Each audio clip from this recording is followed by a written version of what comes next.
Love it. There's a big TV show at 6 o'clock. What's that? Some would like to get home to Is it watch the sports end of ball? it. Sports It's ball? like a boxing match. Okay. So Ms. Katie, would you call roll call, please? Yes, board trustee Laura DeVeracus. Here. Board trustee Jennifer Tarpley. Here. Board trustee Brandon Wood. Here. Board trustee Joseph W. Brady. Here. Superintendent president Dr. Daniel Walden. Here. Student trustee Haley Reyes. Here. Do we have anybody who wishes to speak for closed session? We'll adjourn to closed session. There it is. So, oh, he's pulling out the cookies. Woo! Dessert before dinner, I love it.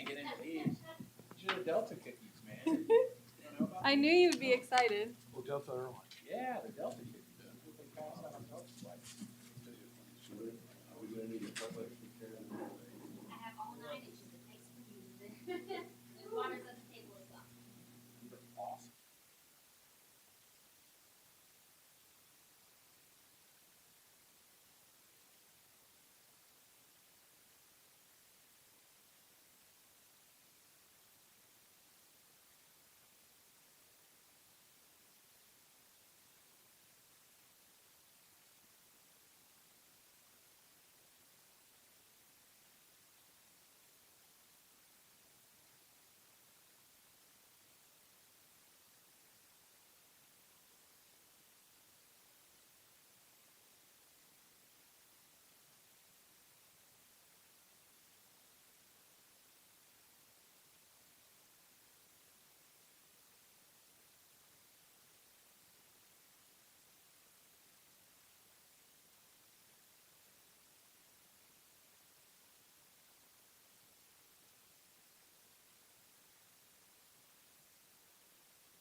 Board of Trustees, meeting of September 10th, 2024.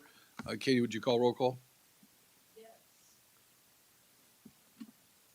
Board President Joseph W. Brady. Here. Trustee Brandon Wood. Here. Trustee Tarpley. Here. Trustee DeVerekas. Here. Superintendent President Dr. Walden. Here. Student Trustee Haley Rada. Here. I'd like to do the Pledge of Allegiance, and I would like, Dr. Todd Scott, would you lead us, please?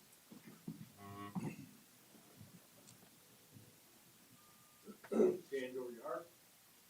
Ready, set, begin. I pledge allegiance to the flag of the United States of America and to the republic for which it stands, one nation, under God, indivisible, with liberty and justice for all. And it is my pleasure tonight to have one of our all-star We have, friends that is going to lead us in our invocation. This is Purple Ramsey. Can you please come forward?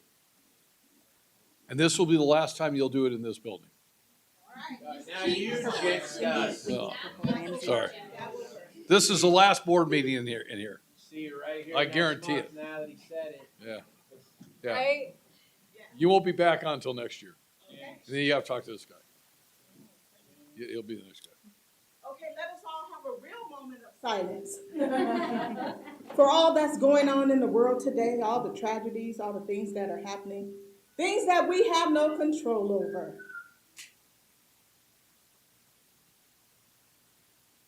Most heavenly gracious Father, we meet again on today. We thank you for the time, the chance, and the opportunity on today. Another new day, new opportunities. We thank you for writing our name in the Lamb's Book of Life. We are above ground and alive another day, another chance and another opportunity to get right what we didn't get right yesterday. We just want to give you praise, honor, glory, and thanks on today. We ask that we all met here on today. We're asking that you be meeting of the minds on today.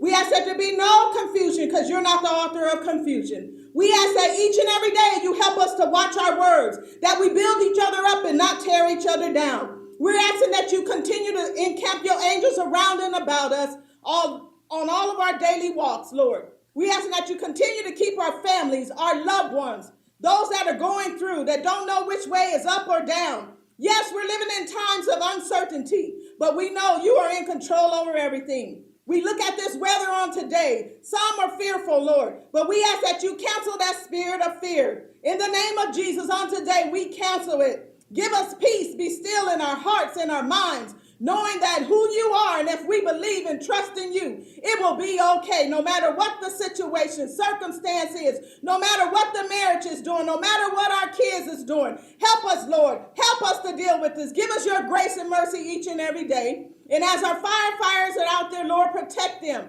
Protect all of our men and women in uniform all over this world, Lord. Be with them in the name of Jesus and protect this campus, Lord. I cancel every attack and assignment that the devil will have against this campus in the name of Jesus. I thank you on today and asking that you continue to keep us, Lord. And if anybody's sick, heal their bodies from the crown of their heads to the soles of their feet. Give us a strength each and every day to rise up to the occasion and show up to the fixed fight. And we know that you will fix it and make it all right. We thank you on today. We give you all the credit and honor. All in favor, in Jesus' name, say amen. Amen. Thank you. Dr. Walden, would you report out for closed session? yes, I will. The board convened in closed session at 5:15 PM. All four board members were present. Item 2.1, Public Employee Discipline Dismissal Release, Employee Number 05089124.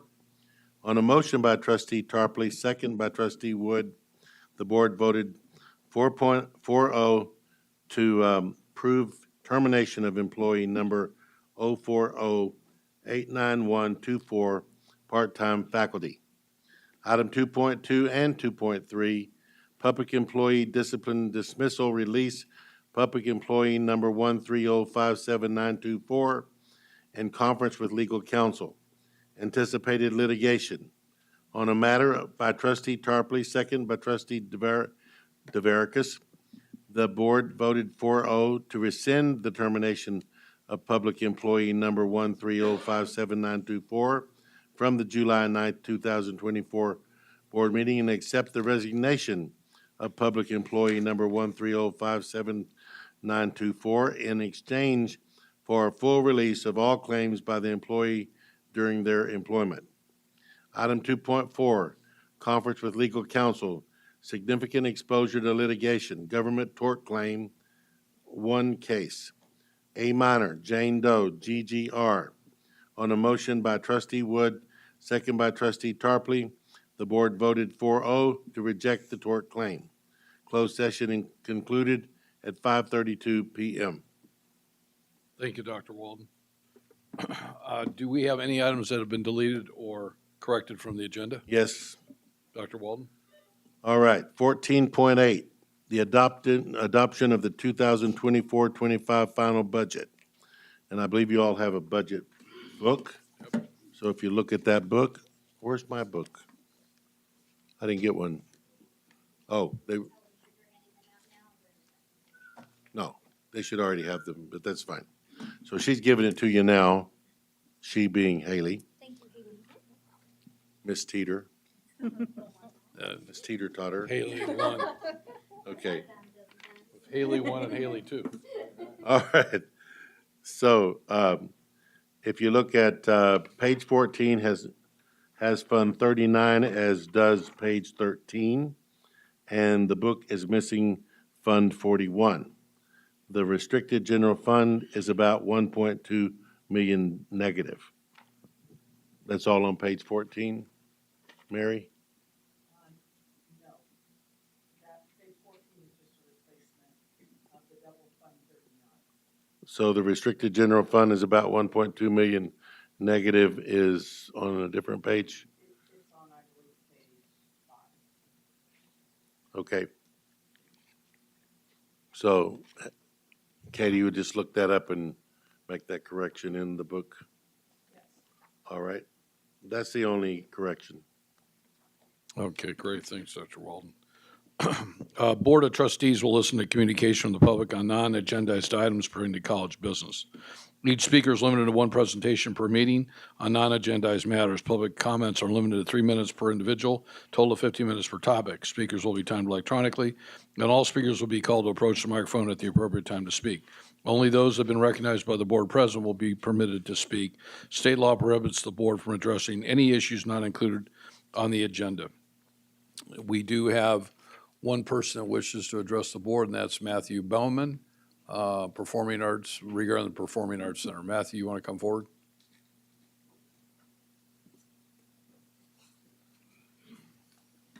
Welcome. Hi. So I'm Matthew Bauman, this is Andrew Dahl. We are technicians with the Performing Arts Center. And ever since we've kind of taken over Performing Arts Center, one of our goals has been to create a season of events. And this is our first iteration of this. This includes all internal clients. So from our theater arts program to our dance and music programs, including some of the events that we ourselves are putting on. All events for the 24-25 season are in here, and we would just like to make sure everyone has a copy. And we would love to see you at any of our future events. Thank you. Yeah, thank you so much. There was a great article, Andrew, you probably had something to do with it in Daily Press? Was that Daily Press article today about this? Yes, I assisted with that. Okay, great, thanks. Any questions from anybody? This is great, thanks. Yeah. Thank you. Can I leave these for the rest? Yeah, leave them maybe back in the back next to the cookies. Yeah, get a little sweet.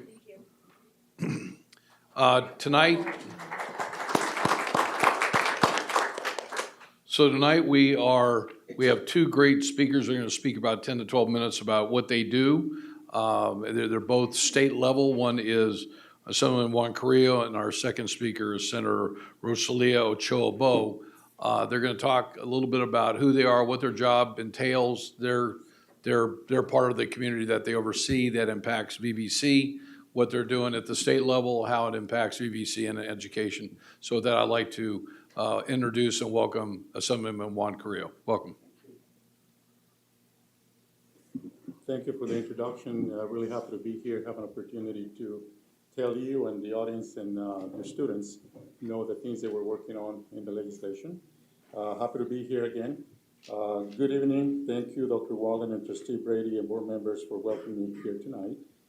I'm pleased and excited to share with you some of the significant accomplishment and successful work from past legislation session in Sacramento aimed at enhancing community college education and the student experience, both throughout California as well as right here in the Victor Valley. This year, I introduced 3 resolutions that were adopted by the legislature, such as H.R. 90, which establishes Donate Life Month to encourage registration for organ donor registry.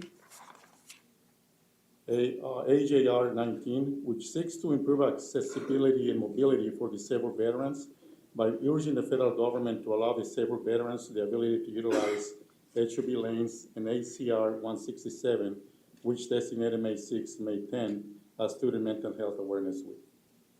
In total, we have 12 bills currently awaiting the governor's signature.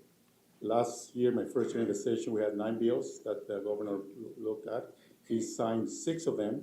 This year, we have 12, and we work closely with the governors to make sure there are no disagreements or misunderstandings with these bills, and anticipate that all 12 will be signed into law without any vetoes of interest to the board. Are AB 2245, Career and Technical Education Teachers. This bill allows career technical education teachers employed by regional educational centers or programs to attain permanent status after a probationary period of 2 years. AB 2736, this is a veteran education benefit. This bill seeks to improve access to higher education for family members or disabled veterans by allowing them to receive the California College fee waiver at the same time as the Survivors Independence Education Assistance, or DEA program. It will remove the outdated language that doesn't allow for spouses or dependents of disabled veterans to simultaneously accept monthly payments from the DEA program or receiving tuition coverage under Plan C or the California College fee waiver. AB 2443, this is a transaction and use tax. This bill will authorize the cities of Lancaster, Palmdale, and Victorville to impose a transactions and use tax for support of countywide transportation programs and general services at a rate of no more than 1%. The voters of each city would have to approve this increase before it becomes effective. This bill was supported by the Latino Caucus and the Women's Caucus as well.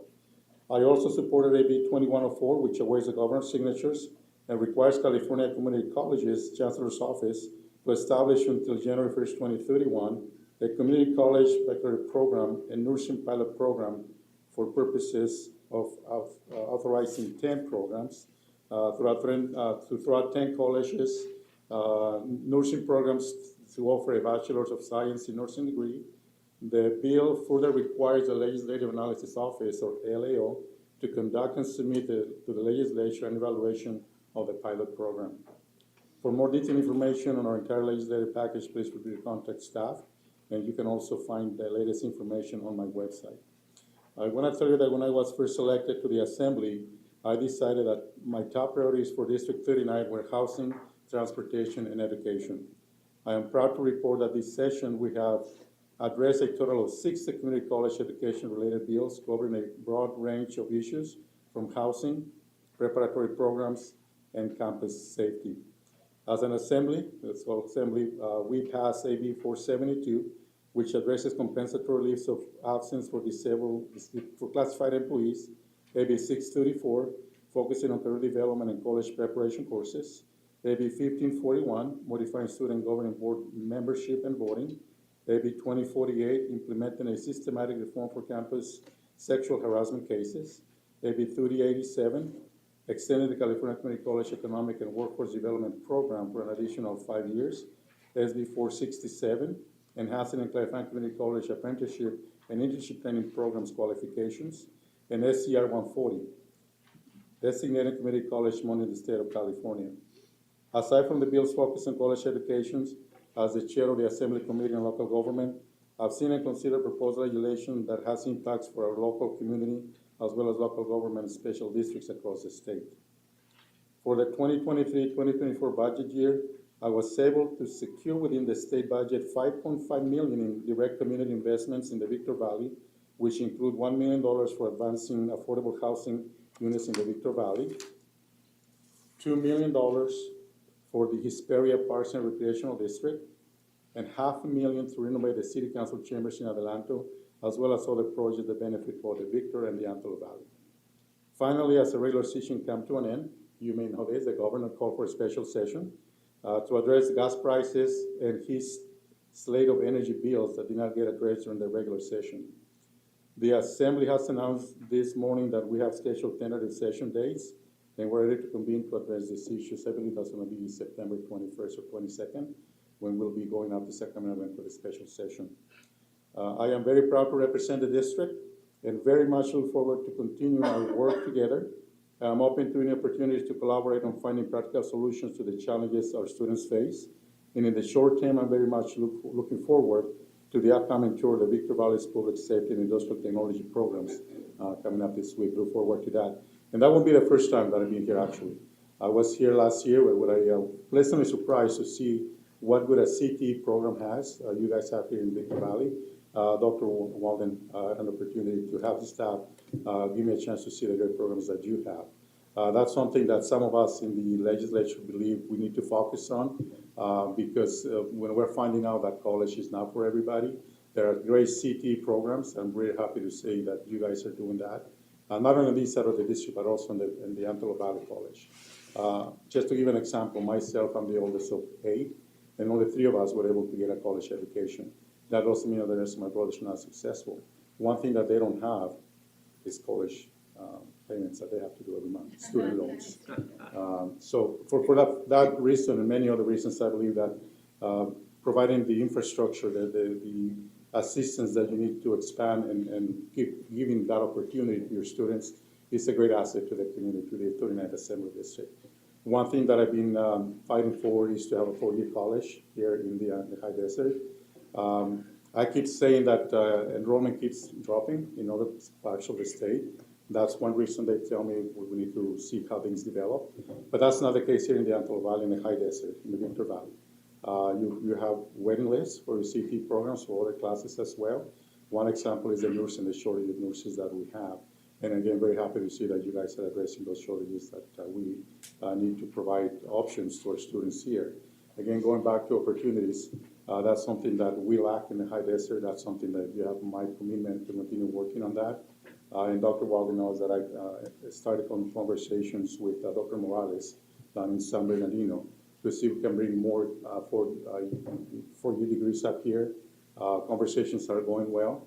Yeah, I was pleasantly surprised that they do not see the community colleges as a competitor for students. They actually believe that if they are able to provide the teachers and the colleges, community colleges are able to provide the facilities, they see that as an advantage to continue to have those opportunities. But again, knowing and realizing that college may not be for everybody, one of my focuses again has been to enhance the CT programs that you have. Last year there was a bill that would have brought $400 million to community colleges to expand and enhance existing CT programs. Unfortunately, that didn't go through last year, but that's something that, again, some of us are realizing that we need to keep on working on that, providing those opportunities for our students to, once if they go to college, some of them don't come back. We need to make sure that we continue pressing on those opportunities, whether it be in a 4-year college degree or other opportunities. And I do believe that, I'm sure you've heard of Brightline, I believe that that will be a catalyst for us here in the High Desert. With a station being planned in Hesperia and another one in Apple Valley, that would be something that we need to be prepared for. And in fact, we're doing a tour to Selma. We put a tour together to go to Selma to see how they have a program that is preparing young kids to be able to enter the workforce needed for high-speed rail. That's the state project. That's a separate project. My time out? But again, that was the train. 2 minutes. Warning. So that's a very successful program in Selma. Some of us went there back in March of this year, and they showed us the life-changing opportunities that program provides for young kids, again, that for whatever reason, they choose not to go to college. The Selma is about 50 miles south of Fresno, and I was surprised to see one student from Lancaster There was a student from Lancaster because they're looking for opportunities. So on September 29th, I believe, we're gonna be doing a tour of what they're doing over there, and I believe that's, you are included in that tour. That will give us an opportunity to bring that program back here so that we can prepare the workforce that is needed for Brightline. I'm a big proponent of opportunities for our students, our workforce, and that I believe will be a catalyst for us in the high desert. As you know, housing demand keeps going up here in the high desert. People keep coming out from down below because of the affordability, a little more affordable. And with that, there'll be a lot of economic opportunities. Economic developments, one of the principles is to see the rooftops, see potential customers. That's what economic developers look for. So with Brightline being here, bringing those good paying jobs and the additional demand for housing, you know that economic development will be a booming period for us in the high desert.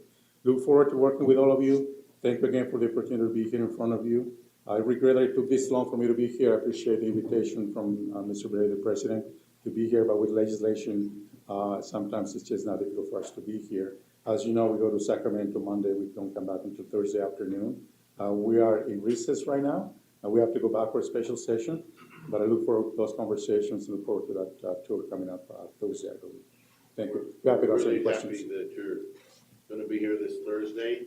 Yeah.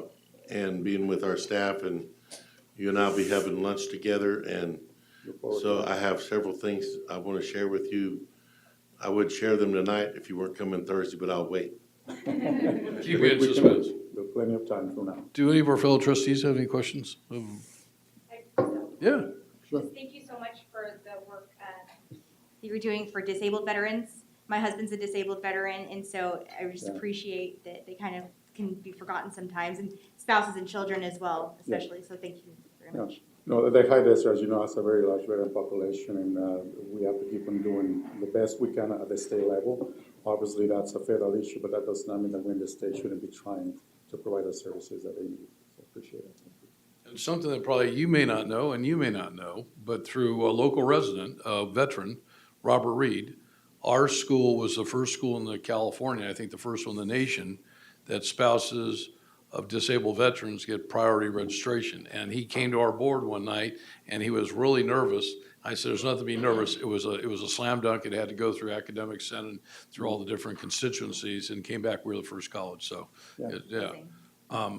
I'd like to say this, Assemblyman, you're great about following up. Your staff's great about following up. And I want to thank you for being here.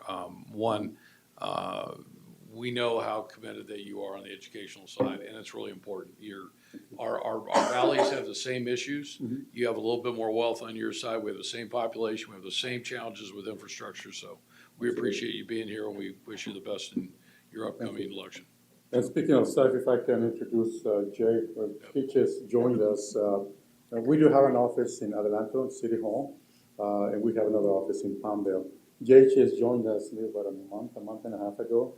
He does come with a lot of experience. Some of you may know that already, but we're very happy that he was able to join the team. And I'll say this, we had a delightful conversation today. He has very broad shoulders. Mm-hmm. We talked about an issue that I'm passionate about. I'm on the industrial development side. We obviously, but Jay, you really handled yourself very well. I look forward to working with you. And I'll say this openly, I've worked with NAIOP, I sit in the SIR Executive Board. We'd love to have you.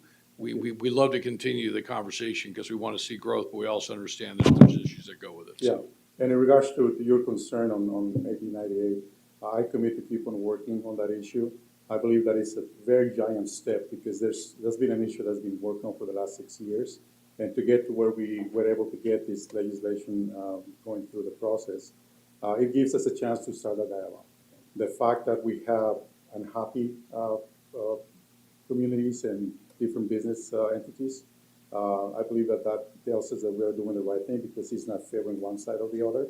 Both sides are a little concerned about the potential difficulties, but yeah, my commitment that we will continue to work on these issues.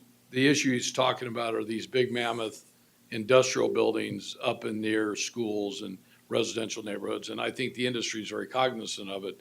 I think we were a little challenged by how it happened, but Jay, you handled it very well, and your comments today were, they were as good as what he said. So thanks. I look forward to. He's very well experienced. No, we had a great conversation. It was really fun because he was on the other side of my frustration. So it's okay though. Thanks again and drive safe. Thank you again for giving me the opportunity. You got it. Thank you. Take care.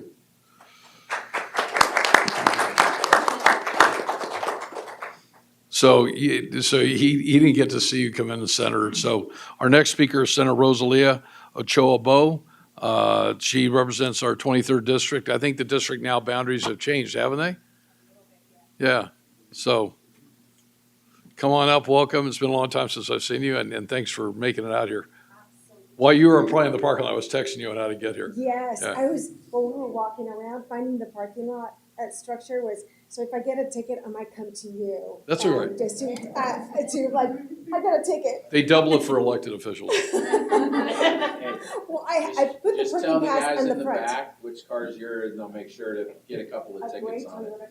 It has the pass in the front. I'm just in the wrong section because I couldn't find F or S. I think it was a structure. That's all right. Thanks for making it. What's that? I Hi. got it already, don't you worry about it. Nice friendly note. Hey, so Thank you. Good to see you. Do you two know each other? We do, Really? yes. Small world. Wow. Small world. So next time we need some out of our office, I'll call you. You can call me directly. You've got my cell number. I know, I got your cell. I got your number. I try to be as readily accessible to everyone. As a former realtor, you want everybody to have your phone number, so I don't have any quorums about sharing my number. And my staff always counsels me against that. He goes, Senator, it's not smart to share your phone with everybody. I'm like, I come from service-minded background, and in real estate, I'm like, I don't mind people having. They just have to ensure that, you know, it will take some time for me to get back to you if I'm really, really busy, and I do have over 50 text messages right now. So, but I'll get back to you. But thank you so much for having me here today. Did you want me to start, or do you? Go Okay. ahead. So for those that may not know or be familiar with who I am, I'm a California State Senator for Senate District 23. We currently represent about 35 cities and communities, just over 1.2 million people.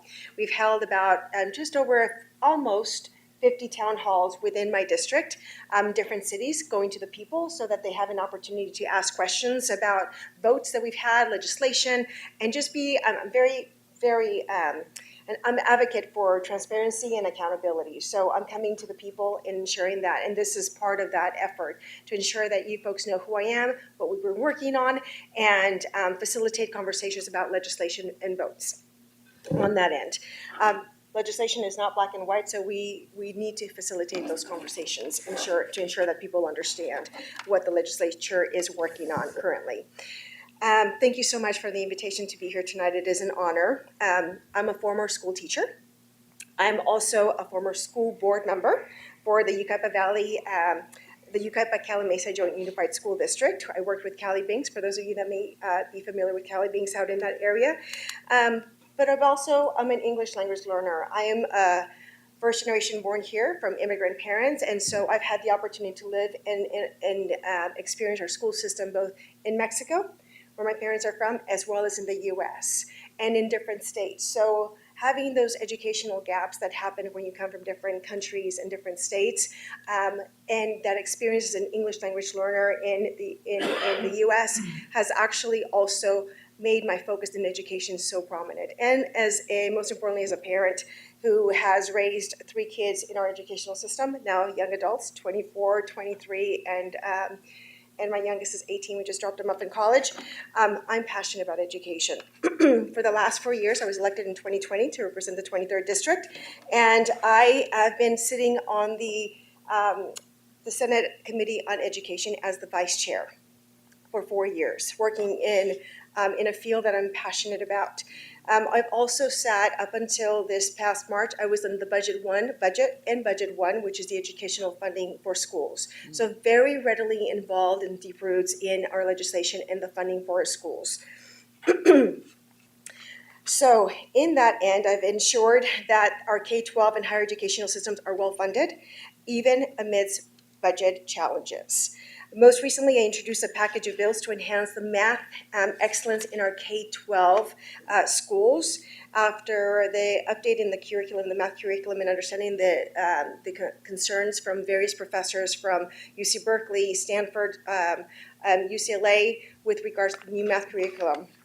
we introduced a package of 3 bills after speaking to various stakeholders as to how to better the system in which we devise our curriculum. So we introduced SB 1410, which would require the state board in adopting any revised mathematics curriculum framework to include a requirement that grade 8 pupils be offered the opportunity to take an algebra course, not be mandated, but offer the opportunity.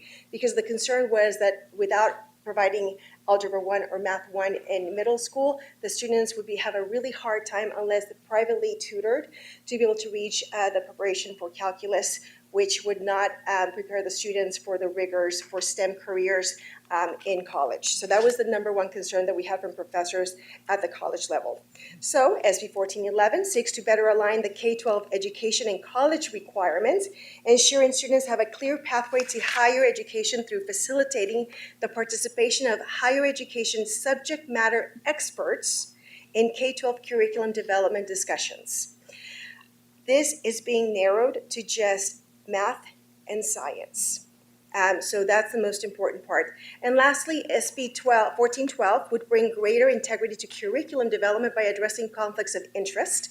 And these 3 bills were written to fortify the math curriculum standards for the state, bridge the gap between K-12 and higher education, and uphold the integrity of the curriculum development process. In particular, the bills would allow students to better access the high-level mathematics courses such as calculus and assist them in pursuing the STEM mathematics intensive major in college. It is our duty to uphold the highest educational standards and prepare students for the challenges and opportunities of tomorrow.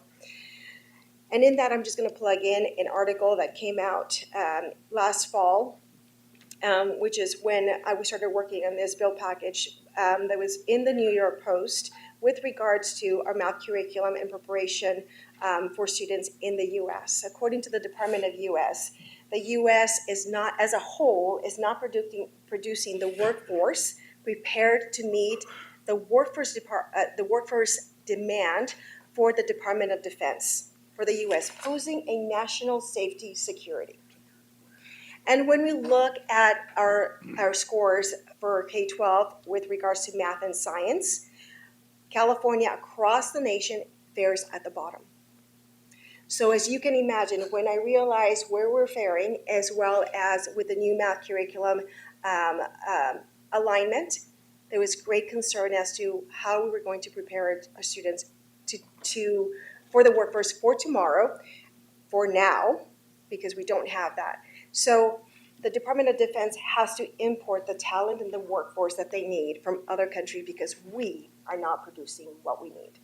So this is why I'm passionate about education and ensuring that we have a system that actually works, in designing a curriculum that actually will allow our students to compete with Russia, with India, with China, which at this point, by the way, they're producing STEM majors, students 8-1, 4-1, those between those countries and the U.S. As you can tell, I'm passionate about this field. Although my background is in K-12 education, I am passionate about all levels of learning, especially within the California community college system. As community colleges, we provide, or you folks provide, a powerful opportunity for higher education that is affordable, accessible, and life-changing. As we see the Victor Valley community, as we see with the Victor Valley Community College, the fastest growing, as you know, I don't have to tell you this is your home college, but I just want We kind of like to hear it. Let me say no this. idea. We're hanging on your every word. Okay, let me say it for the record. As we see with Victor Valley Community College, the fastest growing community college in the state. And the nation. And the nation? Oh, okay, I will put that in the nation. I won't forget next time. Well, it works like this. In the world, We have the go back. data to prove that we are the fastest growing in California. We believe we're the fastest growing in the country. Oh, There's a okay. difference. Well, I wouldn't be surprised because, as you may or may not know, the Inland Empire, which comprises of San Bernardino and Riverside counties, fastest growing region in the state of California, 5th in the nation. So it would not be far-fetched that you may be, in this case, the fastest growing in the nation. You never know. Thank you for the information, and I've noted here. During my time in the Senate, I have strongly advocated for infrastructure funding, particularly for student housing, which is crucial for student success. We need to ensure that campuses like Victor Valley have the resources to meet the needs of the growing student bodies. One of the things that I learned in the state Senate was that we impose on our community colleges, state colleges, and UCs a need to increase enrollment. Well, that increased enrollment should be met with the appropriate funding to meet those needs. Because when we don't meet those needs, especially when it comes to housing, it has an impact on our local housing availability for current residents, having an impact on the cost of living in the state. And that is a point that I have made in Budget 1, our Educational Funding Committee, so that my colleagues, as well as the governor's office, the legislative analyst office, the finance office, understands that no, your decisions have an impact on the cost of living in our local communities, and we have to be responsible stewards if we're going to have those expectations from our local schools. So we need to ensure that campuses like Victor Valley have the resources to meet the needs of their growing student bodies. The state often mandates programs and requirements, but we must also ensure that the adequate funding accompanies those mandates. So our local communities, institutions, and students are not left to shoulder the burden alone. Workforce development is a cornerstone of California economic success. English is my second language, FYI. A well-prepared workforce is critical to meeting the state's evolving demands. By supporting community colleges and their workforce development programs, we can address the skill gaps, enhance productivity, and Victor Valley Community College exemplifies that mission. I know you've been quite rewarded and acknowledged for that. And I do have a certificate, by the way. I know it's a little past, but needless to say, this is my first time opportunity here, so I do want to leave a certificate of recognition for the award that you folks received. So I have one here recognizing the award for the prestigious 2023 John W. Rice Award to be commended. So thank you so much. I recognize, I'm aware, and I see you. Thank you for the folks that you folks are doing. Huge. This is for you folks here. That's an award that just keeps on giving. Let me tell you, when you do good work, the karma is coming back. No, it does. It does. It really, really does. And we want to make sure that we have a system that actually rewards our schools and the people, because the people make the difference, that actually make sure that our students are being successful. So thank you, a heartfelt thank you. So by partnering with businesses and aligning with labor market needs, community colleges help build a future-ready workforce that will drive our region's economy forward. We're speaking how our education impacts the local economy. I'm also proud to have supported SB 895, which will allow select communities to offer bachelor's degrees in nursing. We have a huge demand in healthcare, as you already know. And this program is a direct response to the critical shortage of healthcare workers, particularly nurses here in our communities. The ability of community colleges to offer these degrees will expand access to high-quality education and help meet the pressing healthcare needs in our region. The community college system, much like the rest of the public education, deserves robust legislative support to continue providing students with the opportunities they need to succeed. I remain committed to working alongside our educational institutions and other stakeholders to ensure our educational systems remains a beacon of opportunity for all Californians.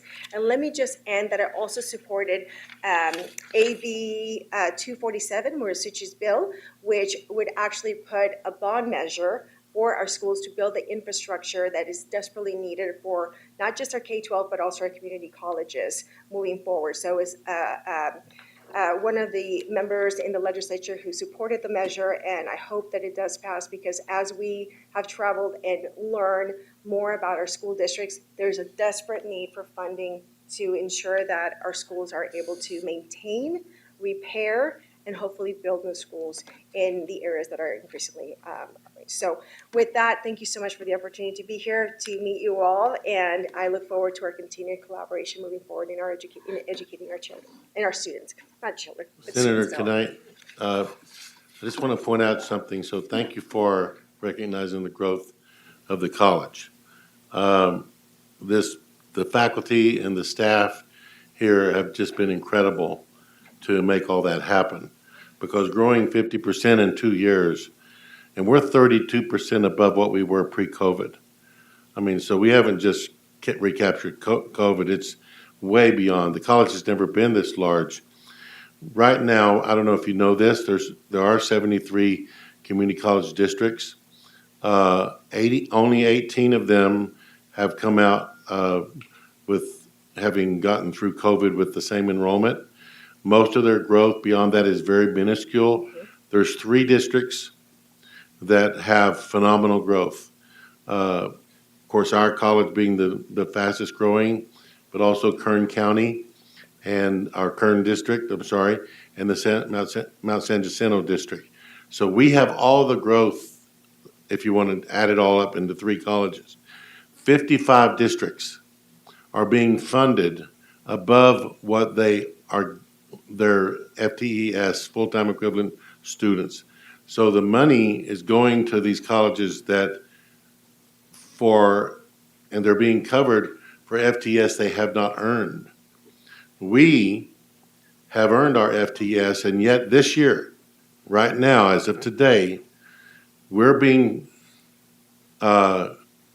excluded, or what should I say, unfunded for 1,750 FTS. That's $10 million of our growth that the state is saying, we're not going to pay you for. You paid for the classes, you've provided services for the students, and we're not going to fund you. Now, I just want to say that not funding the growth. They took me off the budget 1 in March, so It's one thing, I realize this is a political issue in regard to the colleges that are being overfunded. Yeah. Okay, so I'm not gonna say anything about that. That's something somebody somewhere has to work out. Mm-hmm. But to not fund the growth, yeah. I just don't think that we accept the top 100% of the class, the graduating class. We take their top 100%. I cannot, as the president of the college, continue to offer classes that we aren't being paid for. I agree. That means I have to turn away students and say, sorry, we can't fund you here. You have to go find another place to go to college, and they won't go anywhere else up here. So they will be denied access. As yet, to this point, we're carrying it. But I can't carry that forever. $10 million a year of unfunded growth? Yeah, no. So I'd love to talk to you Unacceptable. in a different format where we have a chance to really work this out. And Senator Carrillo will be talking about this on Thursday, at least my part of the conversation. Have lunch. I'll take another. I love lunch. So, I'm a foodie, so yes, I'll be So, on. I And we just wanna learn best put when we that do out. eat. and you know what, really, and I've done some math on this. To fund these 3 districts is like pennies on pennies. When you look at our billions of dollars of budget, particularly even the community college section of Prop 98, okay?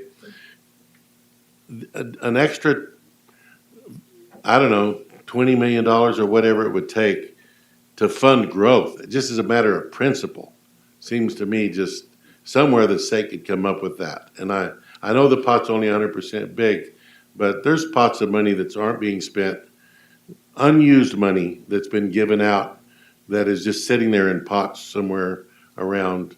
So I won't say anything else about that. I just want to put that out to you in case you were not aware that 75% of the colleges are being funded above what they earn. Yeah, I was not aware of that, sir, and thank you for the acknowledgement, letting me know that is the case, and I'll definitely, it's something that I will work on and really investigate, because I'm a legislator. The reason those math bills came to be is because I went down the rabbit hole. I'm known to go down the rabbit hole when I know that there is an issue that needs to be, especially when we expect our community college, our schools to educate our students. It is our responsibility to make sure that you folks have the funding to be able to do that. That should be our commitment, 100%. And this is where priorities come in. And, we are in a budget circle, of course, we have to prioritize. And one of the biggest things that we have to do is start prioritizing what a need is, which is education, and what a want is. That's the biggest things that we have to prioritize right now. And when we look at prioritizing our budget, I am a super minority on that area, but, the important point that we want to make is have those conversations that our priority should be fully funding our educational institutions, especially when they're doing the right thing for our students. 59% of our students are Hispanic and 10% are Black. That's, what's that add up to be? 70% of our students are students of color, and even those that are white and of other ethnicities. This area up here is socioeconomically way below the average in the state. And that is my focus, is Yeah. ensuring that those areas that are in the low social economic areas have what they need in order to educate, because it is the only way that we're going to break those cycles of poverty and ensure that our students have opportunity, which is why my bill package for math came to be. I'm very cognizant. I don't look at things just warm and fuzzy Band-Aids. Right now, I'm looking at the impact that we're having. And if our students don't receive the education that they need to be able to compete for the jobs of tomorrow, and they're competing with other countries and they're students from other countries, we're in deep trouble. So let that be a warning to all of us to ensure that we do what is right for our students, for our education, and for the future of our state and country. So as a daughter of immigrant parents, I'm very patriotic, very grateful for the opportunity that we've had here, the educational opportunities. I would have never thought to be serving in this capacity. It wasn't part of my dream at all. Life happened, and I'm here. And I'm using this as a platform to ensure that we have a system that works. Thank you. Trustee DeVergas, Kathy? Copley? Any questions? No, thank you so much for being here. Thank you. Trustee Wood? No, I would just say thank you for being here. The unfunded FTS is a big deal. We've done the work. And when he's saying that we earned the money, the students came, we welcomed them with open arms, put them in classrooms, our faculty did, early mornings, late evenings, all day long. They taught those classes, taught those students. And so that unfunded FTES is not us saying, hey, we can't properly manage our money, we need more money. That's not what it is. We welcome those students. Those students have sat through classes. Last year, how far back? Are we 2 years back now? Unfunded, or 1 year back? No, this is the only year that we've had unfunded, is the 23, 24, 25? 2024. 23, 24. Is that because of the budget shortfall? This is the way that the No, governor was. it's because, The COVID so thing. it's because, it's a little bit more complicated. It's because each college has a growth authority, right? How much you can fund. We're only have authorized to spend, to grow less than 0.5% in a year. But we have grown 50% in 2 years. So, but as you know, in the budget, in the community college budget, because of your, I know you know this because you've been in the budget part of the legislature, they only put 0.5% on the growth because the colleges haven't been growing. Yeah. So there is money on the table, and we probably will get some of that. So we probably won't end up with 1750. My point is, there's so few growing. Why not fund all the people that are growing? Now, if everybody was growing, All three. then there may not be enough money in the pot, but you're only talking about a few pennies in comparison to the budget as a whole to fund the few colleges that are growing. Yeah, I'm speaking up because I happen to be the president of one of those colleges. But all of the growth of community colleges should be funded because it still has gone, we have never gotten back up to what we were in 2008 as a system.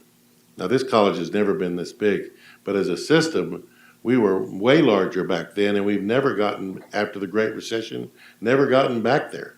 We were getting in that, so that was 2.6 million. We got up to 2.1 or 2 million and then COVID hit. Then we went down to 1.8 million, and now we're back up to 2 or a little over 2 right now.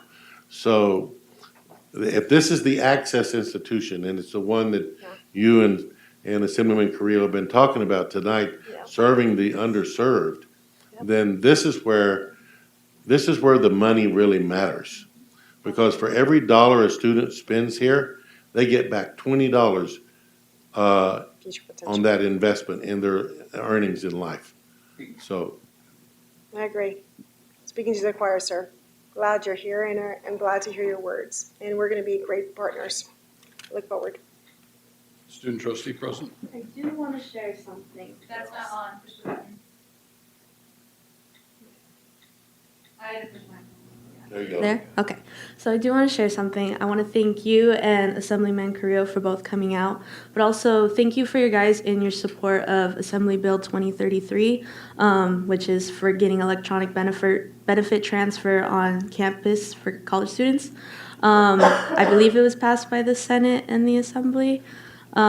But our students last year with our ASB team, they went to the Student Senate of California Community Colleges where we got that resolution passed. And so just to be able to see this come into effect and being passed through legislation, and hopefully we'll see it on our college campuses soon, it's really rewarding to see that the effort we do doesn't go unnoticed. And you guys show that to us every single day. Senator One, thanks for being candid about the defense issue. I think 99.9% of our elected officials are embarrassed by it. And the problem is that it's our problem.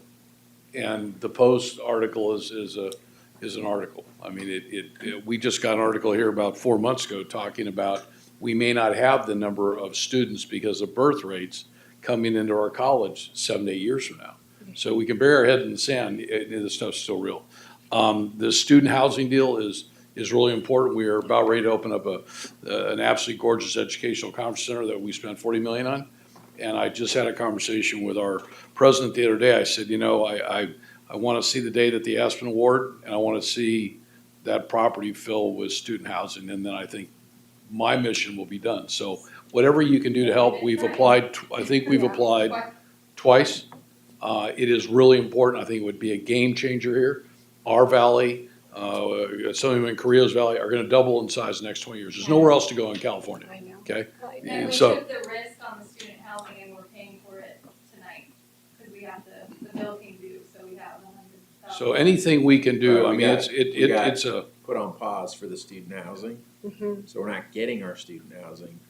We still have to pay the bill $111,000. for, we started to go through the process. but what I think it will do for students that want to come here or move out of mom and dad's house and be a part of it, there's a lot to be said for living in a dorm and interacting with other students and having to figure out you better do your wash because your roommate thinks you smell. I mean, there's just a lot, I lived in dorms for 7 years, so I understand dorms. Yeah, but I really do. I think it's part of that college experience that I think would just take us to the next level. So anything that you run across, you have my cell number. Yes. I start at 4 o'clock, I end at 8 o'clock daily, and I'll always take your text when I'm on. I know. I know. He will text really early in the morning. He's like, wow, he's up already. Yeah, 4 o'clock, yeah. 4 a.m. Yeah, It's pretty impressive. Yeah, No, so- thank you so much for your heart of service. I know it takes a lot. thank you. It's time for away from your families to care for the students of the valley. So thank you so much for the sacrifice. I know it is a sacrifice, and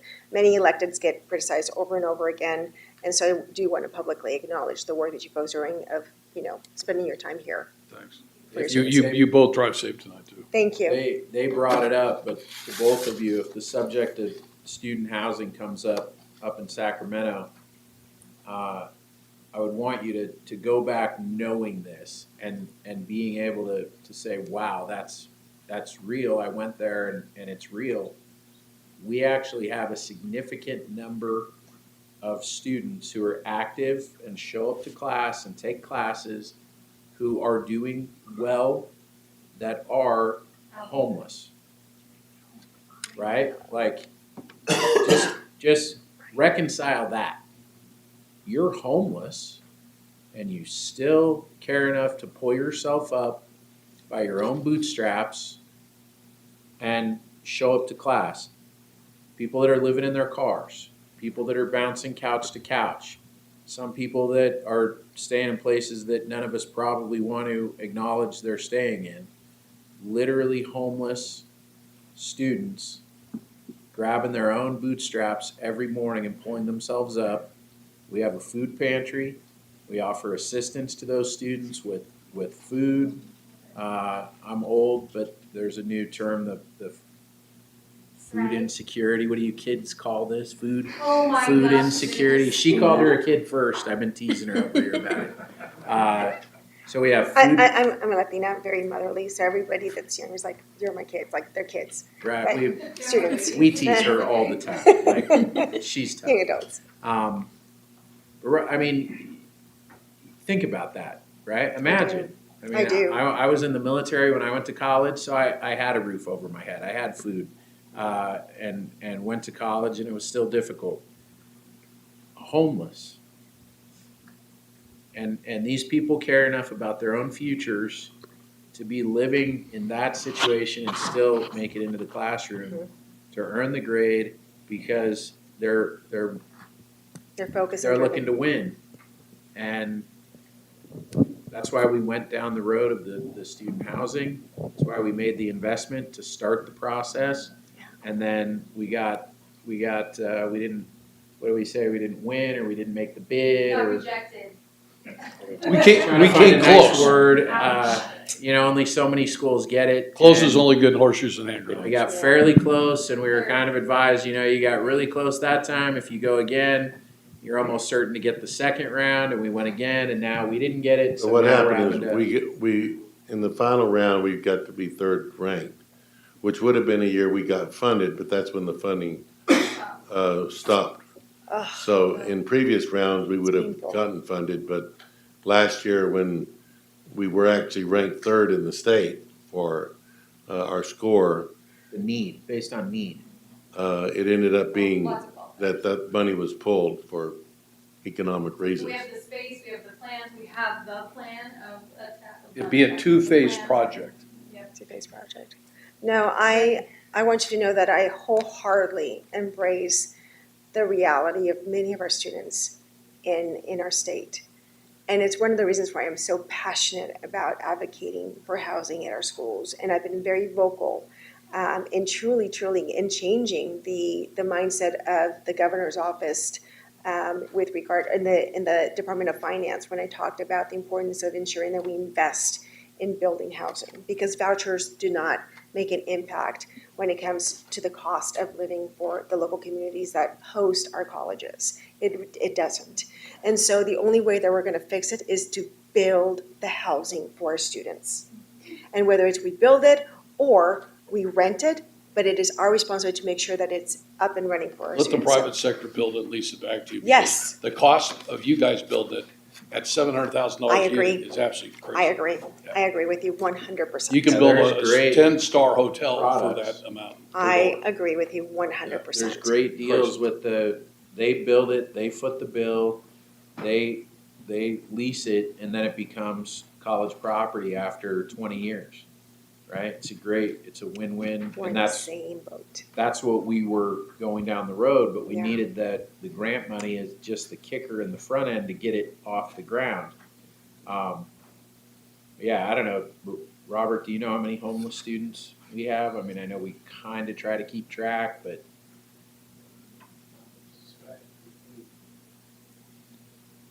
obviously it fluctuates, but it's thought it was like enough. 150. It's enough that it's not like, Yeah.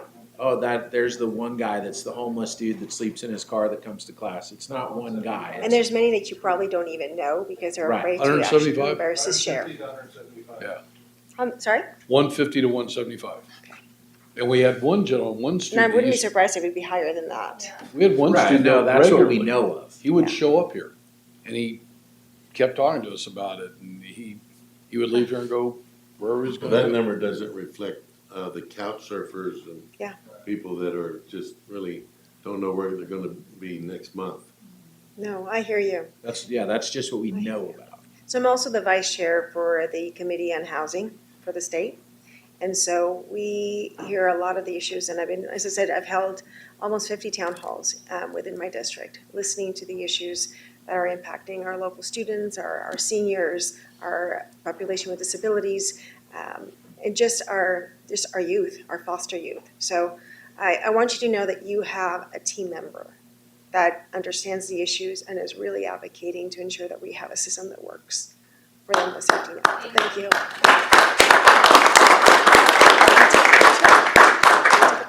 Sure. Can I take a minute just to take a picture with, no, Want to do a whoever. picture together? Yes, Oh, with okay. the certificate. Trustee, you're the most important. That's why we mess with you the most. The most important gets the most grief.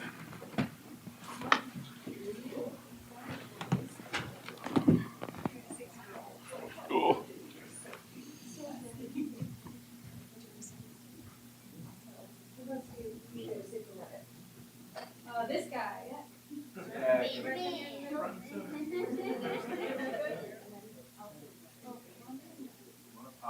I'll pop up.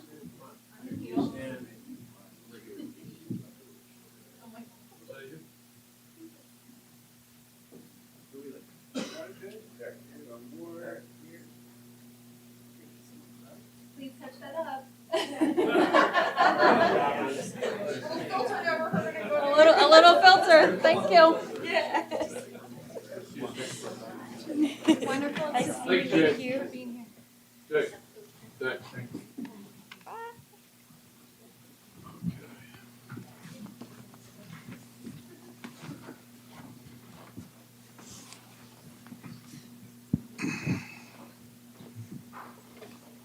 Section 6, Board of Trustee Goals. Dr. Walden? We're going to pass that over because you're voting on your goals in your self-assessment later. Board communications. At this time, the Board of Trustees will report on matters directly related to their functions as board members, attendance at conferences, professional affiliations, and community involvement. Start with our student trustee president. Hi, guys. So August 23rd, I attended the Student Senate of California Community Colleges Student Trustee webinar. Went over the same things that I learned at the Student Trustee Workshop, just what it means to be in this position and how I can advocate for students by sitting up here. One of the big things I want to talk about tonight is this lady. She helped our students a lot. Her name is Kathy Mata. She recently passed away on July 27th. She worked in fiscal services and was the accountant for ASB and auxiliary. She's been working at the college for 29 years, and I just want to ask for a moment of silence just to remember her hard work and support that she showed our students for all these years.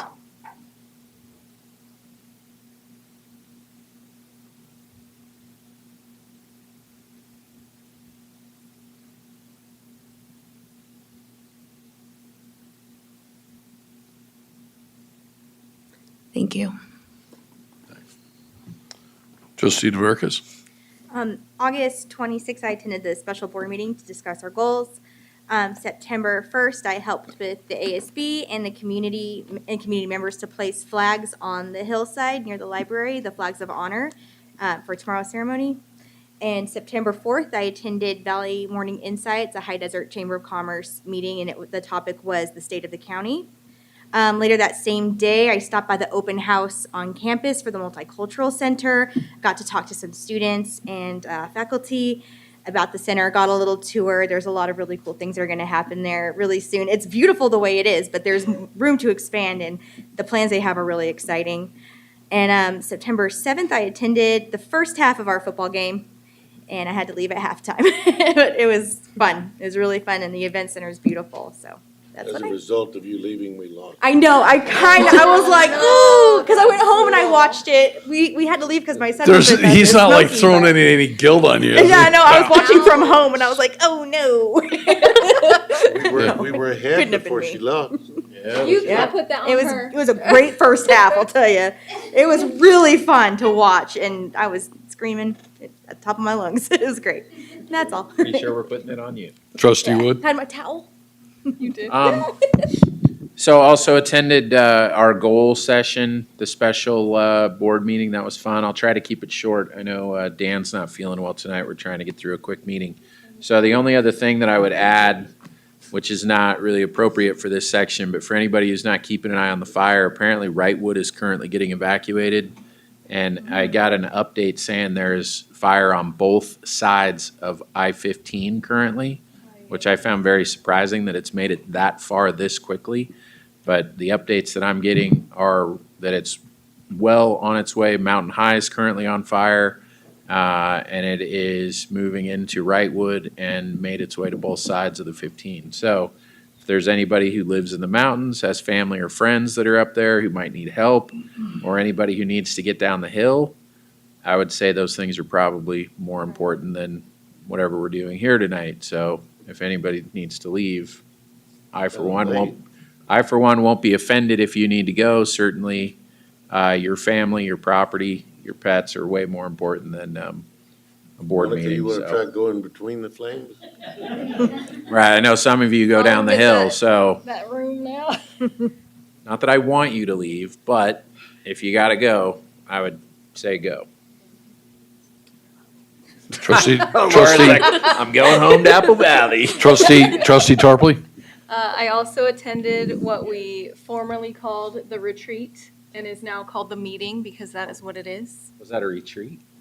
No, there was no retreating, so it is a meeting. Yeah, I think it was a meeting. So we developed our goals. It was actually very interesting, sadly, because of the passing of Mr. Henderson, we had flip-flopped the order. So normally we would have our goals done and then go up the mountain and meet with ASB and kind of not do their goals, they do their goals, but it was the other order. It was interesting to do it this way. Actually, I kind of liked it. It gave us a really clear path, I think, of what our goals should be because we are so student-centered. That is all. I didn't have the ability to go to the game. I had a personal issue last Saturday and that I had to attend to, and then was out of town.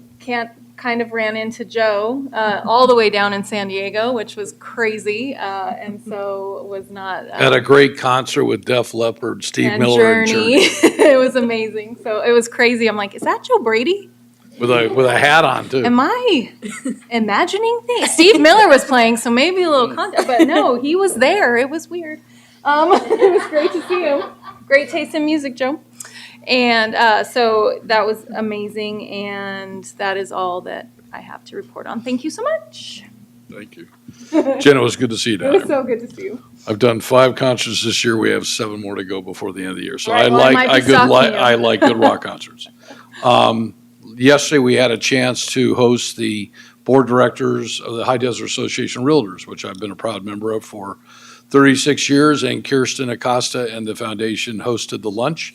And the idea was to bring their board directors over to understand what we do at the foundation. There was a relationship before COVID. Somehow between COVID, it got disconnected. We're back on track.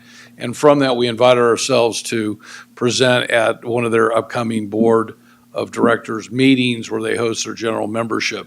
The High Desert Association of Realtors has 1,300 realtor members.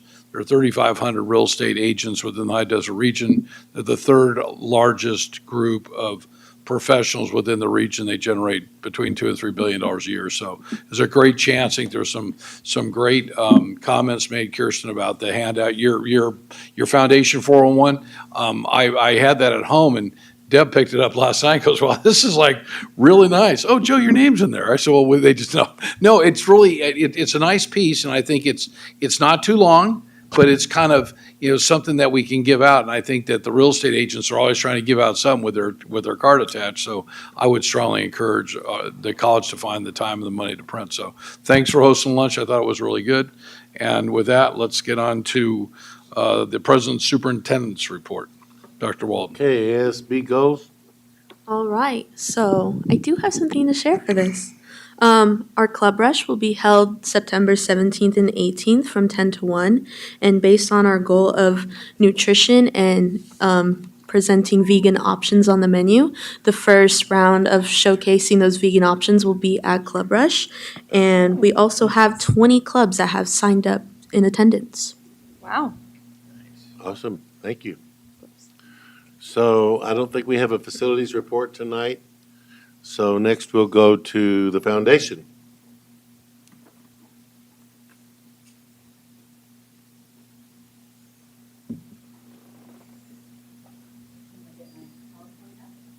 Good evening, everyone. Good evening.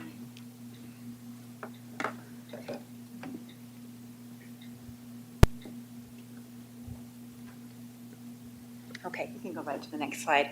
So we just finished our second round of campus grants. We were able to award $23,000 this go-around. As you know, we do it 3 times a year through the campus grant application. And you can see that we provided, for example, for EMS, they needed some refrigerators out there to keep things cool for their students and for themselves. Welding got an upgrade kit for the Torchmate plasma table. For nursing, we gave them a refurbished Alaris 8810 syringe pump. Don't quite know what that is, but it's supposed to improve the hands-on and the simulation learning. General athletics, they have equipment for media day and to be able to tape videos for their students to help promote them. Softball and football, they both received grants for supplies, batting, helmets, catcher's gear, a little spirit pack for both of them. Fire technology, the 3D printer to make 3D models of props and equipment used in firefighting. And then restaurant management, they put in a campus grant for warmers to have down in the concession stands. Oh, cool. And so that was approved because I know Tyler really wants to do more than nachos, hot dogs, and that. He wants to elevate the whole thing. He's working on that. And then we purchased rubber aprons for physical sciences and chemistry. They applied together. So this go around. We have one more application before the year ends for our campus programs to apply with us. So it's always a good thing. Next slide, please. Okay, so we have secured our keynote speaker. I don't know if any of you remember the movie The Rookie, but it is about Jim Morris, former MLB player, and he will be right here joining us on October 25th and giving our keynote speech, excuse me, I should say. So hopefully you'll be able to make it to that. Next slide. September 15th, our Alumni Hall of Fame applications are due by September 15th. So if you can think of anyone that you'd like to recommend for Alumni Hall of Fame, Young Alumni Hall of Fame, or Distinguished Service for both education or community. The event will be February 22nd in the new Event Center, and what a great way to showcase and celebrate these great recipients. And what's the date, February? 22nd. I'm writing it down. Yes. Now, they're due in on the 15th, but that's a Sunday. They can be emailed. Oh, they can? Mm-hmm. We don't need a hard copy. Email. So by 5 o'clock or? By midnight. Okay. Ooh, I like By the it. end, 11:59. 11:59. Send it in. I knew the college would get that joke. Yeah, so we're still accepting those. And next slide, please. And then again, a shout out for HDES, October 25th. It starts at 7:30 registration. We are partnering with the chamber to showcase booths, do some networking. We'll have the keynote speaker. We're doing breakout sessions. It's really going to be a great event, and it'll all be down there at the new event center. And that is my update. Are there any questions for me? You're amazing. Thank you. Thank you Keep it so up. much, everyone. All right. Just be sure that Wendy gets her sweater for my Join in President's Circle, which I went to last week. It was great. I don't know how people here could eat Tyler's food every day, because if I eat it twice in a week, I put on 2 pounds. So I put on a pound every time I eat one of his lunches. I swear, he does a great job. Dr. Karen Miskell, our music department chair.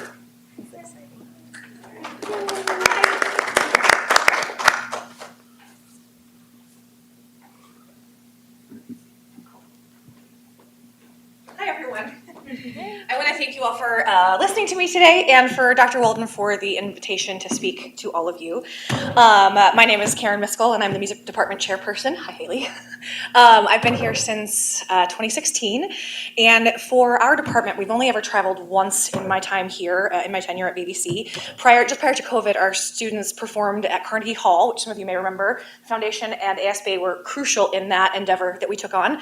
And we've been presented with a very unique new endeavor to attempt to get to this next January 25th, or January of 2025, excuse me, we've been invited to perform and do cultural exchanges with local communities in the greater Havana area in Cuba. And part of what my job tonight is to tell you about what this experience could be for our students, what we're hoping to get out of it, inviting anyone who wants to join us on this endeavor, and then talking about a little bit of how we're trying to raise money for our students who can't otherwise help themselves on this process. So I'll ask Tim to go on to the next slide, please. Why Cuba? I actually got the chance to go to Cuba last January, same time frame. A friend of mine, it was on her bucket list. She always wanted to go, and I thought, okay, why not? It was never on my radar, and once we were there, what I realized was how amazing the communities were that we were in, how incredible the architecture and the history, and so much of the world that's just completely untouched. So what we got to do as part of that tour was to tour the area and whatnot, but get out into the communities and meet people. It was a sort of a boutique kind of tour. And we happened upon a choir concert in one of the old cathedrals that was in downtown Havana. And I had this idea of, I wonder if we could do something for our students here. And so in working with our liaison that was on the trip that we were on, who is a retired community college instructor from Long Beach, she and her husband actually live in Cuba part-time and live here part-time. She facilitates cultural experiences between either when she was teaching still her students at the college and then other groups of people who are interested in seeing what life is like in Cuba. And so while I was there and I got to see the impromptu choir concert, it just sort of spawned some ideas to see what we could do both for our performance opportunities for our students, which is what they are studying to be a part of, a lot of them, but also the humanitarian aspect of what we can bring to those communities. What I was really impressed by and kind of blown away by were the resourcefulness of people who have nothing. And I think that it was a life-changing experience for me, and I think it would be a really life-changing experience for our students. So what I've got before you are just some pictures of the Cuba that we saw while I was there. These are pictures from my trip, and I'm going to highlight some things that we have, that they've created for us. This trip is unique to BBC.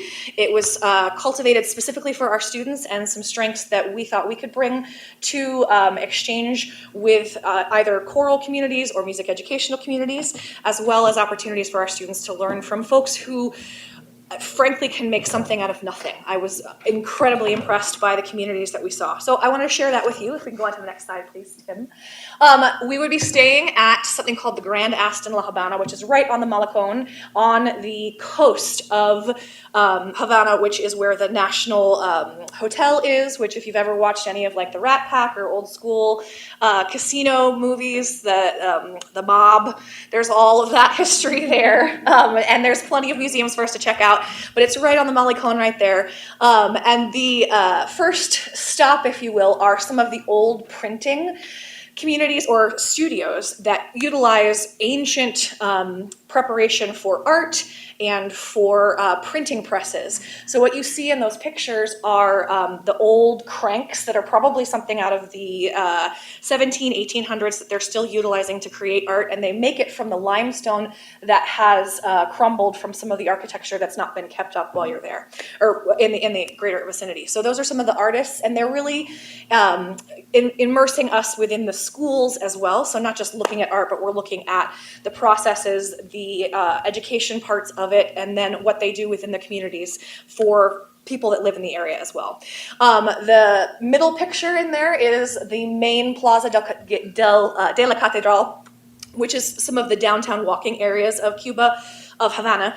A lot of the trip will be historical in its presentation, just getting to see some of the things that you wouldn't be able to have access to normally, as well as communicating then with the picture on the bottom, which is the National Cuban Chorus, which we would have exchanges with, work with their directors, work with their singers, and prepare whether it be, we're already learning some Cuban folk songs here on campus, but to be able to work with them and get firsthand knowledge of where these songs come from, how they've developed over the course of time, and giving our students a chance to perform together with their students as well. So we'll go on to the next slide. One of the areas that we will visit as well is called Las Terrazas, which is a World UNESCO site. It is a former site of, ignore the request access. That's a YouTube link that we're gonna not worry about tonight. But the Las Terrazas used to be a coffee plantation prior to the revolution, and the land was completely decimated. So then in 1960s era, they preserved the old ways of harvesting and roasting coffee, but they put forth efforts to regrow the land and the nature, and it's turned into this protected community that is completely insular. They grow their own food, they have their own schools. There's many Grammy winners that have come out of those communities musically, and the community, it was an incredible experience getting to see how they worked together as a unit, but then also these separate groups within it. And the video that I was going to play for you was some of the local musicians that were part of the event with us, where there's just music everywhere and people join in, and it was such a joyous experience, and that's something that our students would be exposed to on this trip. We'll keep going. Please. Awesome. So the other group that we will be exchanging with is called the Havana Compass Dance, which is a dance troupe that utilizes Afro-Cuban styles, both with percussion, music. They've performed with celebrities. The picture up there is with, is it Jennifer Williams? No. Jennifer Williams, vocalist, I'm drawing a blank on her name right now, but has worked internationally and have gone out of their way to provide us with an exchange in their program as well. Fabrica del Arte is an evening art night market where students get to see local vendors and local artists in their crafts as they find ways to either share or sell or make music and art together. We'll keep going, Tim, for time's sake. That's that started a video. You saw it with the chairs and whatnot. We'll go on for now.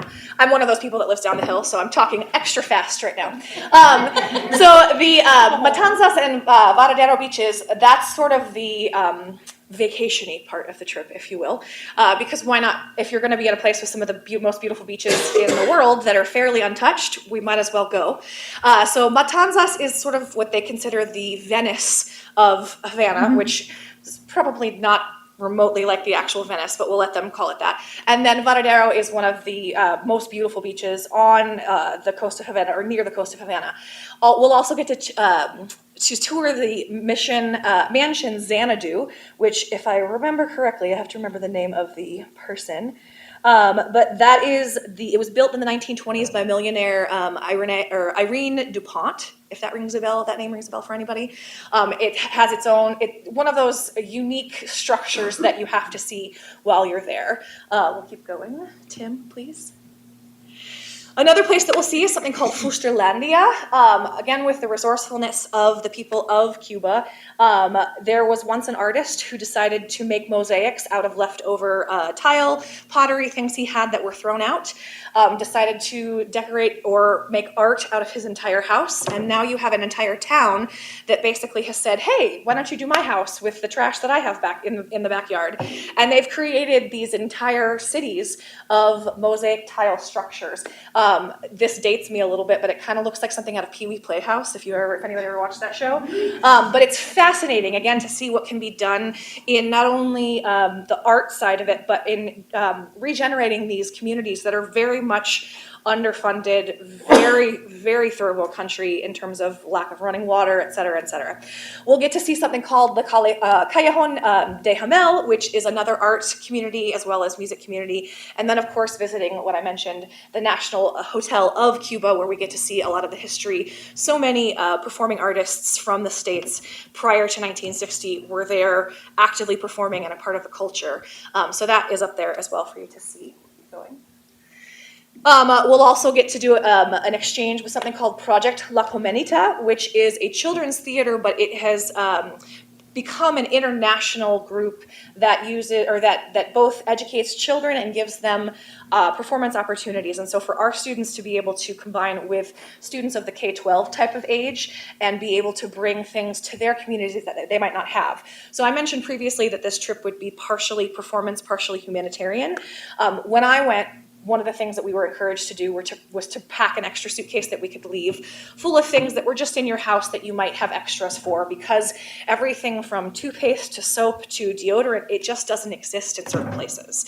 You walk into a pharmacy in Havana and the shelves are bare. It has some of the top medical schools in the world, but they have no medications. They have no ability to help people in that way. And the little bits that we brought to our communities that we visited really make a difference for those people. And so where I sit, if we can bring, especially to the music community, since obviously I'm biased, this is something I believe in very strongly, but everything from extra strings to valve oil to music supplies, things that we can bring to their communities that wouldn't cost us a whole lot, that we can give back in this process. So it's a combination of opportunities for our students as well as this humanitarian side, which I feel very strongly that we participate in. There's also other art warehouses that we'll see. Again, a lot of what I've talked about is art and music, but that's part of the beautiful element of this trip is in a place that is really difficult to live in.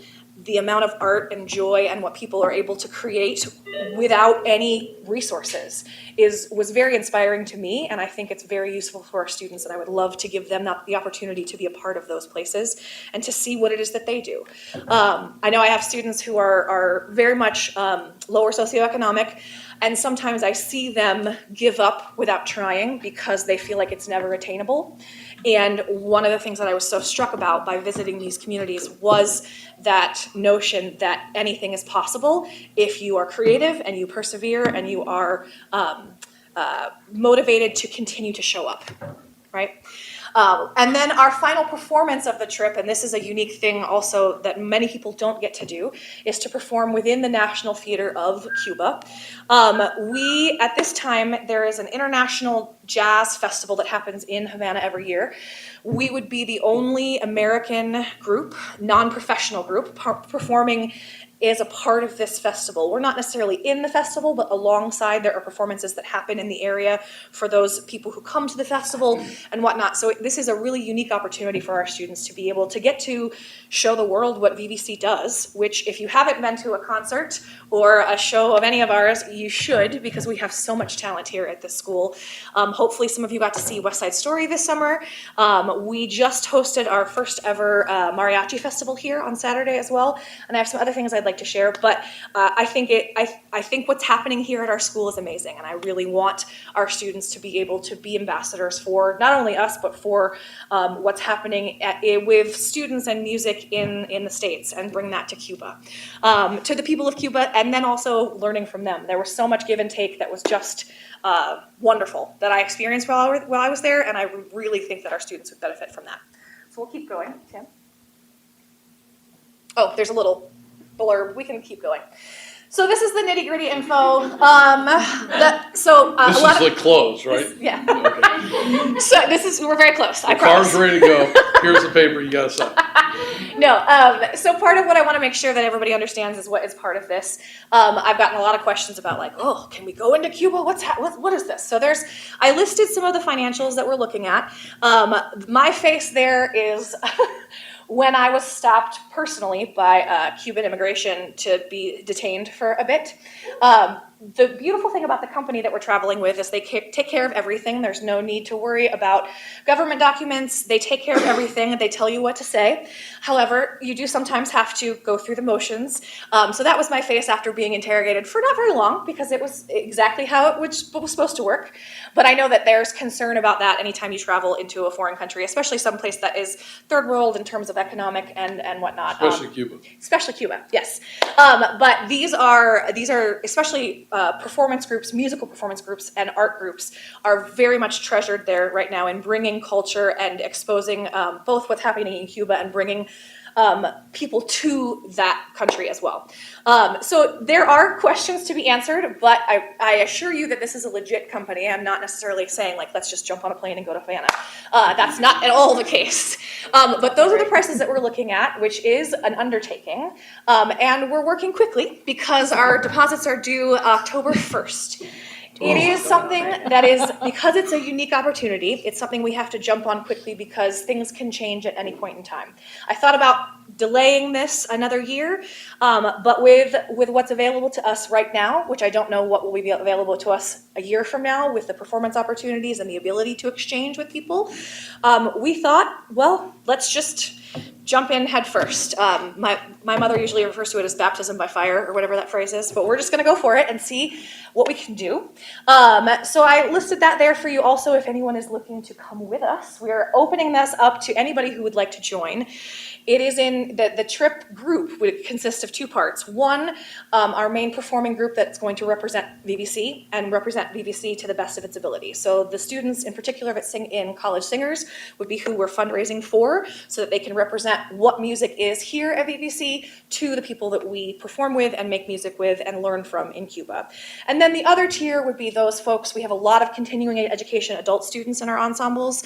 We have a lot of instrumentalists. I'm opening it up to any of those or anyone else who wants to come, who wants to join and be a groupie, because I think it's a really incredible experience. And the architecture alone, the history alone, so much that's been untouched. And then, like I mentioned, the resourcefulness of the people was really outstanding and something that I think our students would incredibly benefit from. So the other thing I wanted to let you know, if we could do our last slide, or two more slides. Why travel? There's lots of benefits of travel. I can say from my own experience, my life would not be what it would be if I hadn't been able to travel through both school and through my art form. The awareness of the world at large, being exposed to other cultures, other people, and then bringing it back here, I think really helps us create students who are going into the world as full-fledged human beings, who've thought critically about what they think about the world, who have been exposed to different ways that the world has. And that makes them even better members of society. And I as an educator, I think that that's ultimately what we're supposed to be doing. So there's lots of reasons to travel. But ultimately, I really would love us to be able to represent our school and then continue these experiences for our students that I think are so important. So last but not least is my final slide. We are hustling. We just held our first mariachi festival ever, which will be an annual event here as we grow our community in the mariachi genre. We are generous inclusion, both from ASB and our VBC's performing arts staff, in events that are already happening on campus. We're trying to monopolize on stuff that already exists so that we're not creating more experiences for people to buy, I don't know, chocolate or other things. We are working with Texas Roadhouse on their fundraising opportunities. We have our annual fall festival, which we're going to be adding fundraising to. We will be applying for a grant as well. If you're not familiar with what College Singers does at the holidays, we have a very robust caroling season. We've sung for various different Chamber of Commerce, Apple Valley Friends of the Library, events at Just Ranch. The students go out I prepare them as if they were professional Christmas carolers, because in case you didn't know, that's a thing they can make money from by working as a professional Christmas caroler. So they get sent out in small groups to represent us and represent their own quartet or octet as we try to help them raise money for different things. And then last but not least, we are looking at individual sponsorships. Because I believe in this, I personally am going to sponsor one of my students to go. My mother, who is in her 80s in Ohio, we're biased because of what has happened in my life and what she's seen in other colleagues and friends. She's coming, and she's also going to sponsor a student. And I have other folks in the community that I think are looking to do the same. So part of tonight was to let you know what we're doing and share with you this really unique and once-in-a-lifetime experience that these students will have. Let you know a little bit about the trip, invite you to come with us if you'd so like, and then also share with you what we're looking at with fundraising. And if anyone has ideas, thoughts, questions, concerns, my door is open as we hustle over these next couple of months getting things together. So I want to thank you for your time tonight. I hope I didn't talk too fast or too long, but I really appreciate your time, and I want to say thank you. What's the travel dates? January 28th through February 4th. how much do you have to raise to get the students there? Forget anybody else, just for you to get your students there, what's your bottom line raise? And how much have you raised so far? So we have, right now, College Singers is sitting between 35 and 40 students. We just did the census, and so I'm making sure that the students are still showing up. I know that not all of those students will want to go. So I'm looking at about 30 students with at least 3 faculty that are required. So myself, our accompanist, and then 1 other faculty that helps as far as a chaperone and such goes. The students were let know over the summer that this could be a possibility, so some of them have been saving themselves. We are in the start of the fundraising process. I'm really pleased at what we brought in on Saturday's first mariachi event. I don't have the total numbers from that yet because I only have the cash numbers yet. We're waiting to get the card numbers that were used through the foundation website. Since we don't have a card reader, we use the foundation website. So I don't have definitive numbers for you yet, but it is a considerable amount of money if I'm looking at funding 30 folks. However, not every student is going to need all of that. My hope is that we can get enough to get to sort of meet them halfway in a lot of these, with a lot of our students anyway. And then I have a few that I know can't afford it at all. So you would be looking total about $90,000. You're Correct. hoping to raise 45. Correct. And then how do they pay for incidentals on the trip, such as meals? That's a great question. Yes. So My babies need to be taken care of. Yes. Okay. So in Cuba, first of all, the great thing about this trip is even though it is a lot of money, for 8 days, it's almost entirely inclusive. Okay. Almost every meal is paid for except for 1 or 2, and in Cuba, things are incredibly cheap with American money. Over there, you can't use cards from the U.S. because of the embargo and governmental things, but U.S. dollars, totally fine. So anything that you need to buy there, unless it's a government facility, which there's many private facilities, you use American cash, or you can exchange for euros or Cuban pesos, but actually the U.S. dollar is pretty much king over there. And I mean, things were really cheap, like under $1 for U.S. money. Okay. So that's how that works. Anything within the hotel, all of the incidentals there are shut off, and it's completely separate for the students, so that they don't incur any extra costs. But that 3,500 ballpark is all inclusive for 8 days. Have you talked to any airlines about a group rate or That's a what we chartered are. flight? That's on the list. Yes. Thank you. Are you on the site now? Are you on the site now? You're on the So site the now. flights are actually Yeah, of pretty. course. The flights are the least expensive that I'm worried Right. about because there's a consistent flight that's round trip from LAX to Havana that sits right about $500. So, and that it costs me more to fly to Ohio right now than it does to fly to Havana. So, anyway, I want to say thank you I'll again. tell you, we're all really excited, but I can see everybody going, how are you gonna be able to get these deposits done by October 1st? I have a lot of faith in our community, and I also have some things that we haven't quite reached out with yet. We hit the ground running with the Mariachi Festival, and now we have another hustle for these next couple of weeks. And they are used to they have worked with schools in the past, and so there is some flexibility and some leeway there. But these are the general deadlines that we've been given. So just please make sure to update Absolutely. the president's office so that they can update us on events Absolutely. and things. Yeah, Yeah, if you could send some to Dr. Dan's office that he could send out, that'd be great. absolutely.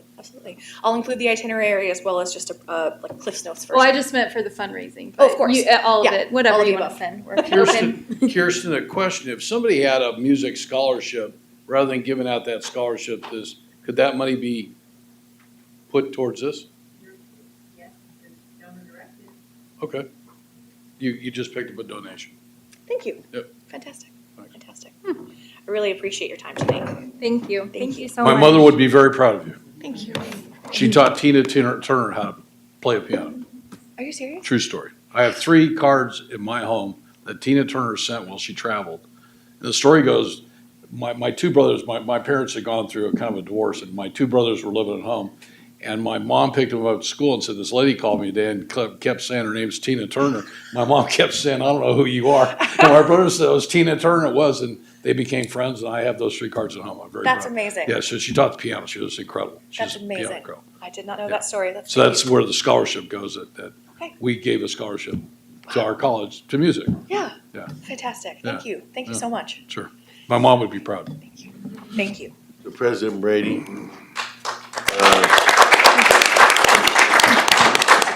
before the next two items, could we take a break? Yep. Great idea. 7:38, be back 7:45. Perfect. Oh, Andrew can Race to the restroom. You had her, it's gonna get wet right there. Are you going up with that trip right there? money for. And I'm not part of those things. I don't feel like you would have to be. She said it's open to any.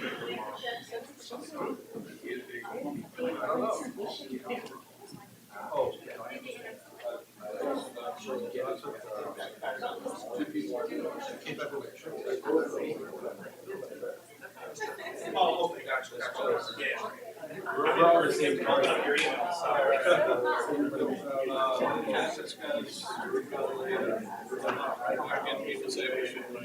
Andrew, you're not going. No, you didn't miss anything. You know what? I'm an award-winning journalist. We have to document every day. If you go, you gotta sponsor me. That's the whole thing.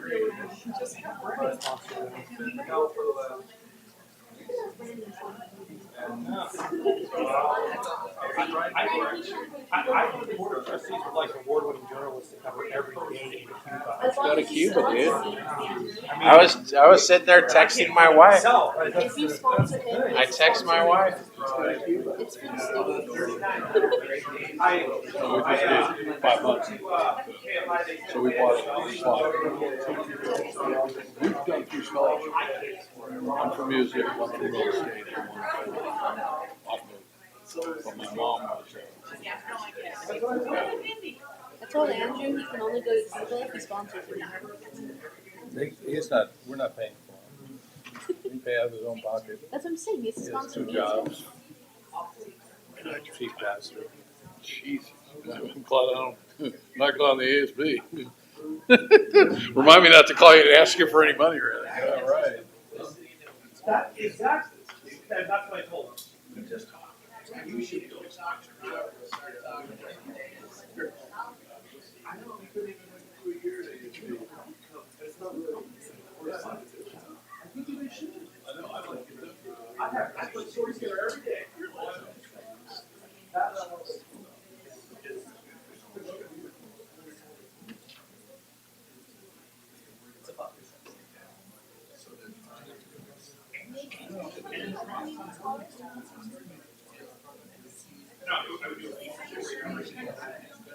Yeah, and I told her to the rest of the day. Because he's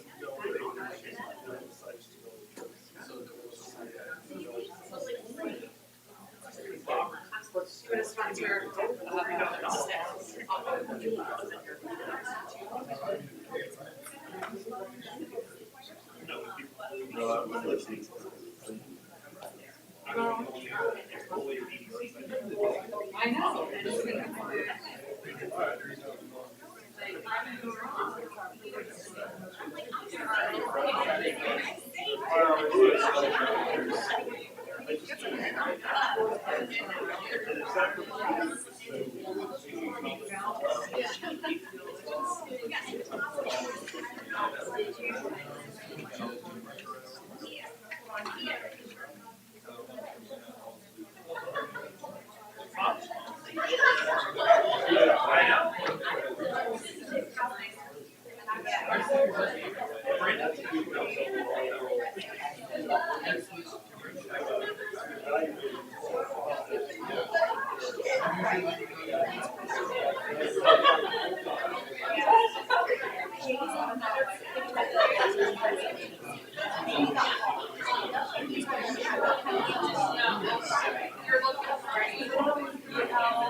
So,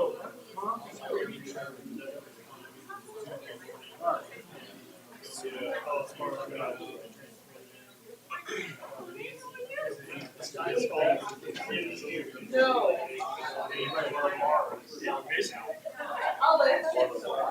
I went back there to go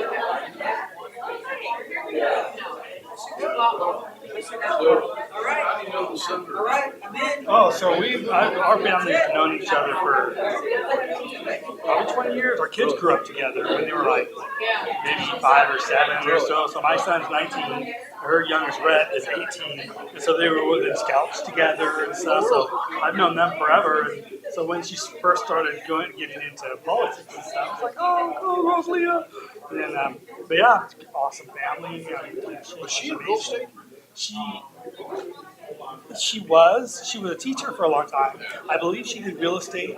I think it was just to be more home with the kids and stuff. Yeah, she did real estate for a few years, and then I think went into started getting into politics. So yeah, she's just the whole family's just good people, you know. Yeah, I saw her thing. I'm like, oh no! So I've tried to get somebody in here in every meeting to do this. It breaks at the meeting, and you notice, at first it's like, well, what, and then all of a sudden this dialogue starts, and we're out 10 minutes past. That's the whole idea. The most important thing is not what she's trying to sales pitch. Oh, yeah. It's that little side conversation. Exactly. You know, that's the way it is. We know we've had some real good ones so far this Yeah, good.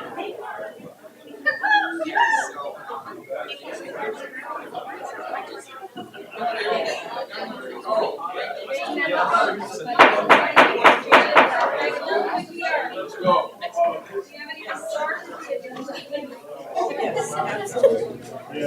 Was not anticipating. Come on, guys. Caw, caw. Yes, get up here. Look up here, look up here. Brandon's the late one. Look up here. Brandon's One of the best movies ever. Ever. Okay, so next thing, Mary Gallagher, who is representing Cambridge West and has been filling in as the point person in John Nolan's absence, is going to come and talk to you just a little bit about the challenges that the college faced with massive failure on the part of Elution in implementing the software as a service move that the college was making. I'll just background this with saying the college, for I don't know, decades has been a colleague school, which is owned by Elution. Prior to my coming, the college had contracted with Elution for managed services. So this is something I inherited. So we got here and there was a data problem. We did not have accurate data. It just existed. It did not, there was no way to verify what the actual data was. And our funding is based on that. If you want to do something like the Aspen Awards, they use iPads, not iPads, but iPads data, which is national data. And so we just have to know, you can't make good decisions if you don't have good data. And so we said, well, what are we going to do about it? So we contacted them and they said, well, they came and did an audit. Long story short was they said the best thing for the college is get rid of all the customizations, take it to baseline, and you can do that. Everybody's going to go to the cloud anyway, and so that's what SaaS is. It's taking Colleague from on-prem and putting it in the cloud. The problem is what they sold the college is not what they produced. They gave us a software that they had not tested in California. And so we were very misled by a company that the college had worked with for decades. And so that's a problem. Now, right now, everybody's unhappy, okay? But this is not like, okay, I just got married, don't like her, I'm going to get an annulment. It just doesn't work that way. You can't just get rid of your software. You have to go to an attorney. And we're too far along to just go back to what we even had. So we're stuck. And a marriage that we don't like and are unhappy with. So we're going to marriage counseling. And, Well, this is a great our- example here. Mary, And our- did you create this story? And our marriage She's like, counselor, no, I did not. our marriage counselor is Mary Gallagher. And Cambridge West. I've got to say this before Mary speaks. Tonight was the first time I've had a chance to meet her. I have heard, I think the board has heard, incredibly glowing things about you. And the one thing I shared with you is the thing that Dr. Dan said, if he needs it done, you're going to get it done, and you're the person that gets it done. So welcome to Victor Valley Community College Board of Trustees meeting tonight. Thank you. Thank you very much. So with that background, Mary, Okay. Well, I was actually going to introduce myself and tell you a little bit about me, just so that Go you right ahead. understand the background. My name's Mary Gallagher, and I was 15 years a CBO in the Los Angeles Community College District at two different colleges. And I was the president of Los Angeles City College, and I retired about a year ago. And Dan called me a couple of months ago when John Nolan was retiring and they were not successful in finding a replacement, to see if I would be willing to come and help out for a couple of months while they went out for a vice president again. And I have to tell you that I come up the hill, which is a beautiful drive every day. I love it every single day because I love the desert. So I live in Riverside, so I spend my hour on the road every morning just loving the drive and the drive home. And this college is amazing. So it is going to have such tremendous success. It's exciting. So I'm happy to be here, happy to do whatever I can to help this wonderful college, this jewel. This is the jewel of the desert. You are the only person, there's 120,000 people that drive that pass a day, and there's 119,999 that hate it. Well, that's And you're the one that likes it. because I'm driving the correct way. So, if I was driving the other way, I'd be feeling So the you same know, there's way. 30,000 people that come up the hill every day, Mhm. and now they go down. So you're a part of that. Yeah. Well, welcome. We're glad you're driving. Thank you. Jay Cohen may be joining me because I'm not 100% familiar with all the details of the SAS program, but I did pick up really trying to spearhead this effort a couple of weeks ago because I have done several major migrations at the colleges where I was the CBO. So I had experience with this and thought I could try to help to get us through a very, very difficult, very challenging time. So can you cue the... So this is just a snapshot of where we were about 3 weeks ago. Next slide, please. So in July and August, the implementation was fully underway.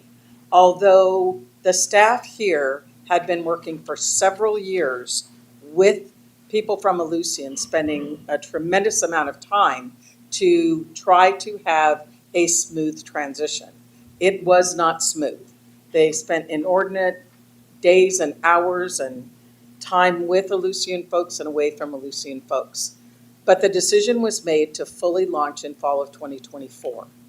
So with all the time that the staff had spent, we still weren't where we needed to be when classes started on August 26th. Things were moving very slowly, and the team, quite frankly, had very little confidence that we would be able to get through this. It was pretty frightening because it meant a lot of things to a lot of people, most importantly to the students. Next slide. So at the start of the fall, we had serious reservations and really trying to figure out how to rethink the path forward with this. We had critical areas that were not working. Financial aid, the add and drop process, collecting the dates for census, the data warehouse. Dan talked about the importance of the data. Well, the data warehouse wasn't working. We couldn't get data reports. Student emails weren't even working. And the system performance, it kept going down. So that was hugely problematic for us at the beginning of the fall term. So we met with a couple of top-level executives I've given you their names because I'm just going to go public with it. And several I hope that they're others. watching. Accountability. I mean, hopefully they're watching this. You know, I'm not afraid, right? No. I'm retired. Yeah. So, and several others to ask for a focus team to be on site. So we were doing everything remote, and I said, done with remote, get people here. So we set up a war room. Jay set up a room in the tech building, which is the esports room. And that was going to be the room where this team would gather to work with our team to get these things resolved. Also, we engaged the assistance of one of my colleagues at Cambridge West. I'm a consultant for Cambridge West Partnership. And our IT project director at Cambridge West is on the advisory board for Ellucian. And so she actually put a call into the CEO. So we were able to get immediate action and get something happening. Next slide, please. So in the war room that we started on August 26th, we had logistics, which really focused a lot on students, but also what the faculty interaction was and how it impacted admissions and records and financial aid. Insights for the data and the reports that we really, really needed. Our customer management system, Advise, the accounts receivable and accounts payable process so that we could receive money in and pay money out for the student refunds, financial aid, cloud, and development.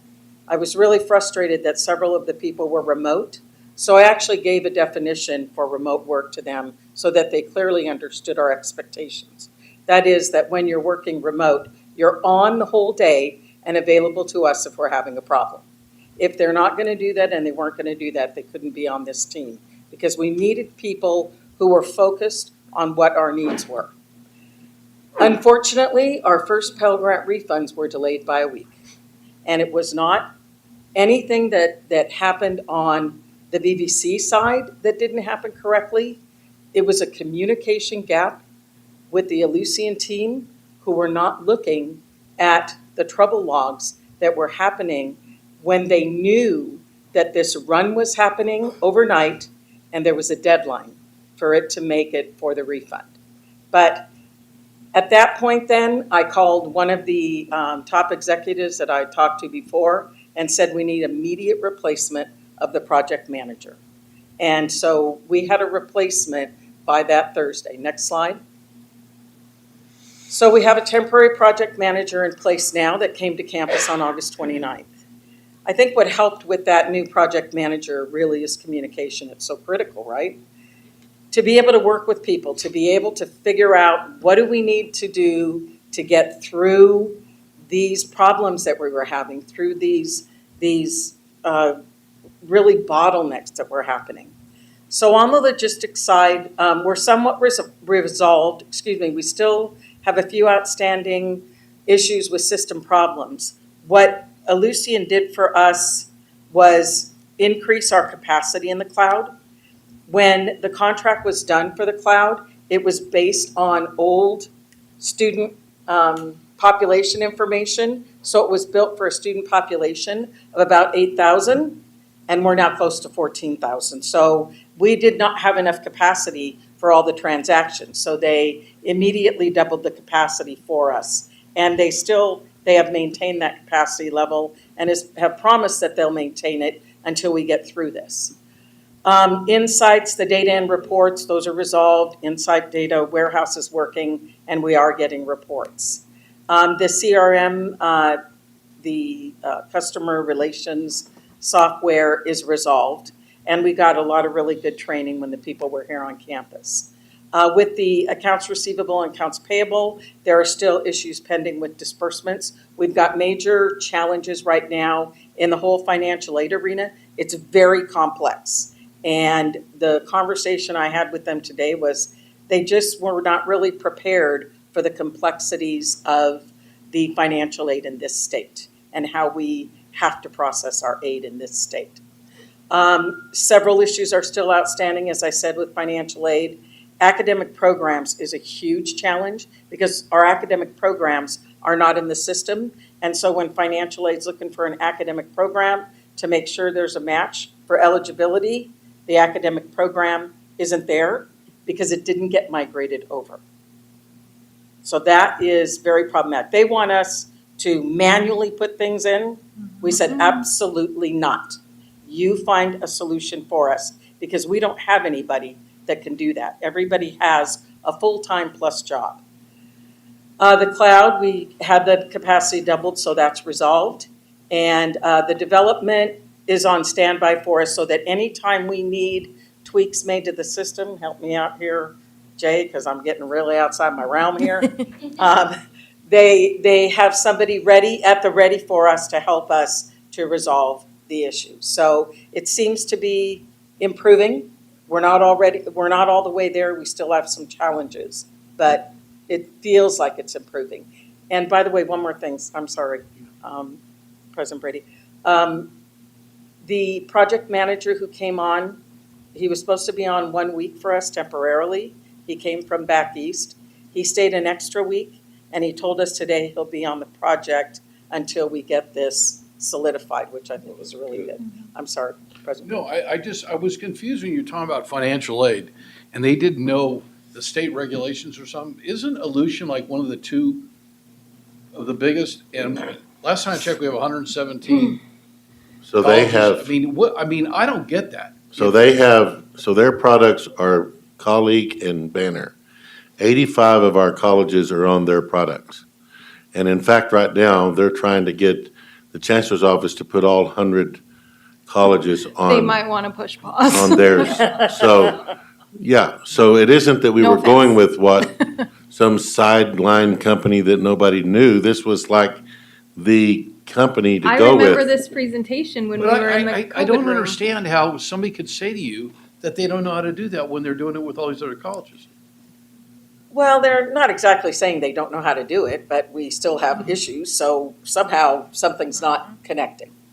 So, but we keep hammering away at it, and Sybil, our financial aid director, is incredible, and she is at it with them practically daily, and she is she understands very thoroughly, and so she is able to communicate clearly to them where they're missing things that need to be fixed. But that's really their job, not our job to find the things that are being missed. But we're lucky that we have such competent people Right. here who have been able to help to navigate us through this. So are we there's a computing the team here. cost of that to bill that back?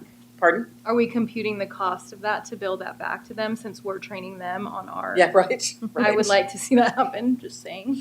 I think it's that free cloud capacity Yeah. that we didn't get initially, Yeah. All of it? hopefully. You know what's amazing is that here's a company that's in the business of the education business and they can't get it right. I just, Yes. Yeah. And I think that's it. Next slide. Oh, sorry, from this week on. We're going to continue to work on major issues. We've got a level of what we're tackling. We have some ongoing areas. They actually have identified something that is probably a design problem that they need to resolve. It has to do with the ad drop area, I believe. The temporary leader that came on that I told you from back east, he's leaving tomorrow, but he's going to stay with us remote. And his definition of remote matches my definition of remote, so I'm good with that. We also have requested a new project leader going forward. I think the team will confirm here that the project leader that's going to be assigned to us has been with us for some time, but doesn't feel very involved, feels pretty absent from the process. So we've just said, there's no point in even going forward with that. Give us a new project director, project manager going forward, because we have two more HR and finance to still get into the system. So we want to make sure that we have a path forward. Well, it's an all-encompassing system, and when everything works, it's going to be really good for us. but Monica we gotta looks get really into that excited. point. She was trying to find a way to get out of here. All right. Huh? She's like, do finance Next first. slide. I think that's it. Okay, that's it. Oh. We'll make it, we'll get there, we're getting there, we can see progress. I think I should ask the team, but I think people feel progress. I feel like we need to bring those salesmen back I'll that tell you, gave us that Dr. presentation, Dan, because I'm not Dr. Dan happy. communicates with all the trustees equally.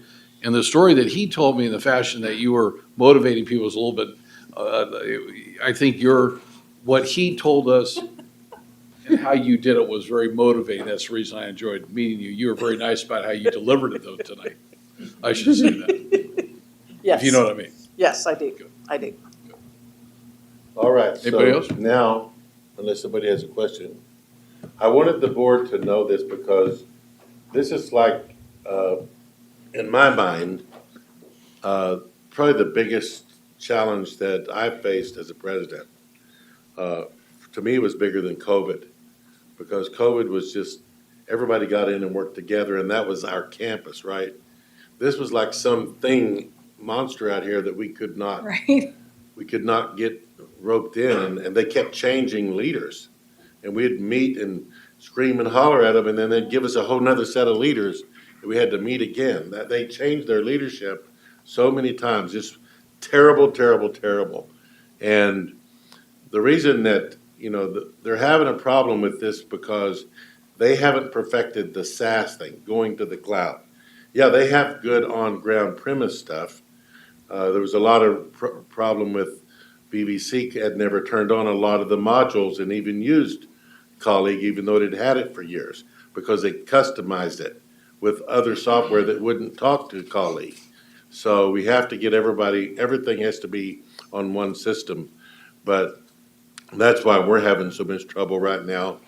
But their issues, they're trying to sell Colleague SaaS to the Chancellor's office to make it a system thing. Well, I mean, our thing is, you can't even make it work at one single community college district. How are you gonna make it work statewide? That's just nonsense. So, whatever, we'll let the Chancellor's office worry about that. But I mean, maybe warn them. I wanted the I board, would definitely call because I didn't know what the board heard, but it's on Facebook, it's all over social media, and it's all justified, actually. Everything the students are complaining about, that the faculty are complaining about, that staff are it's all justified. And that's why I wrote my first letter to the college about this, just saying, all I could think of was Ronald Reagan in Nicaragua saying, the buck stops here. I was just like, okay, it might have been Ollie North, but I'm the president, so here we are. So I didn't know how else to do it other than just say it's here and I'm trying to do something about it. So with that, we'll move to our next exciting subject, which is the 2024-25 final budget presentation. And if the audience doesn't know this, it is but law that we have to have the board has to approve a final budget by September 15th, so you have 5 days to figure this out. Actually, tonight's you have to do it at a regular called board meeting, so you can't do it at a special call board meeting, so you have to do it tonight. Okay, so can we cue the budget presentation? And I don't know if the board's met Jackson, have they? I'm gonna introduce Jackson. So, in the middle of July, a new Director of Fiscal Services joined BBC. This is Jackson Kuo, your Director of Fiscal Services, and he's joining me here because he was very instrumental in the preparation of everything that went into closing out the 23-24 year and doing the budget for the 24-25 I think the board was more familiar with Shantae when she was, so he is the new Shantae. The new Shantae. Okay. The new Shantae. You don't look much You look like different than Shantae. Welcome to Victor Valley College. All right, next slide, please. So just want to give a quick economic update. Can you go ahead and just, Speed it up. just giving you the landscape in California. California's unemployment rate, and by the way, this economic update is several months old. This is from the State Chancellor's Office when they did their budget workshop. So we just took the same information here. So at the time, the unemployment rate for California was 5.2% versus a national average of 4.1%. There's a shortage of housing supply that still exists, particularly in our areas. In the high desert and the Inland Empire, this is a substantial situation here.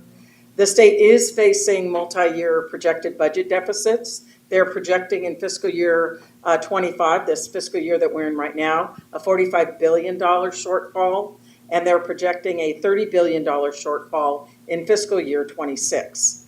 So the state is including in their budget for fiscal year 25, which is a 24-25 year that we're going to present to you tonight, that there are going to be deferrals, meaning that money is owed to us, but we won't receive it. Not all of it will be in the form of deferrals, but they have prepared us that there may be deferrals. We're in a good position here because we're in a strong cash position, so we shouldn't have to go out and borrow money to make our obligations. We're in a very, very good position with regard to that.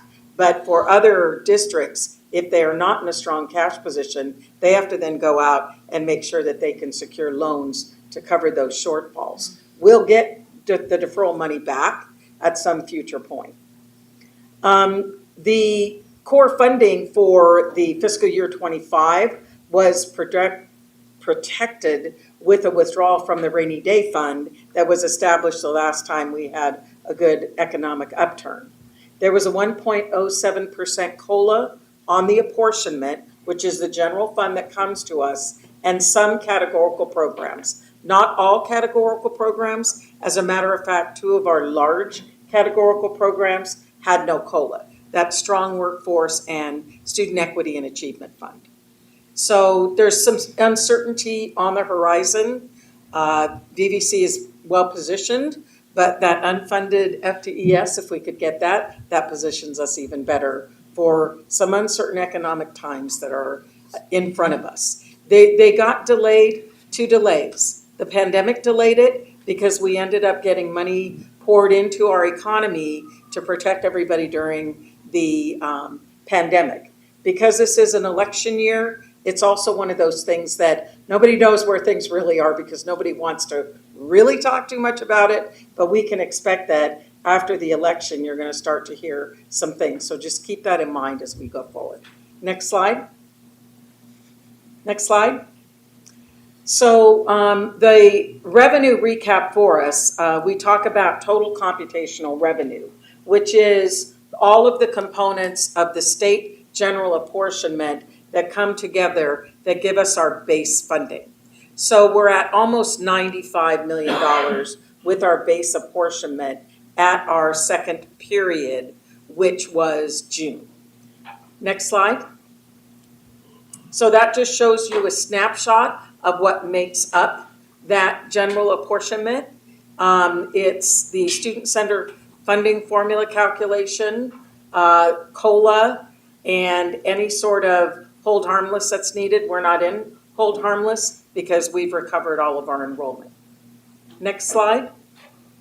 And then this just shows you what our reported FTES this last year was. And again, this is at the second apportionment, so we're not finished with reporting all of our enrollment out for 23-24. But at this point, we reported 12,400, almost 12,409 total FTES. All right, next slide. Okay, this is in your budget book, and this is a really good document for you to keep handy. Maybe flag this page because it's good information for you to have.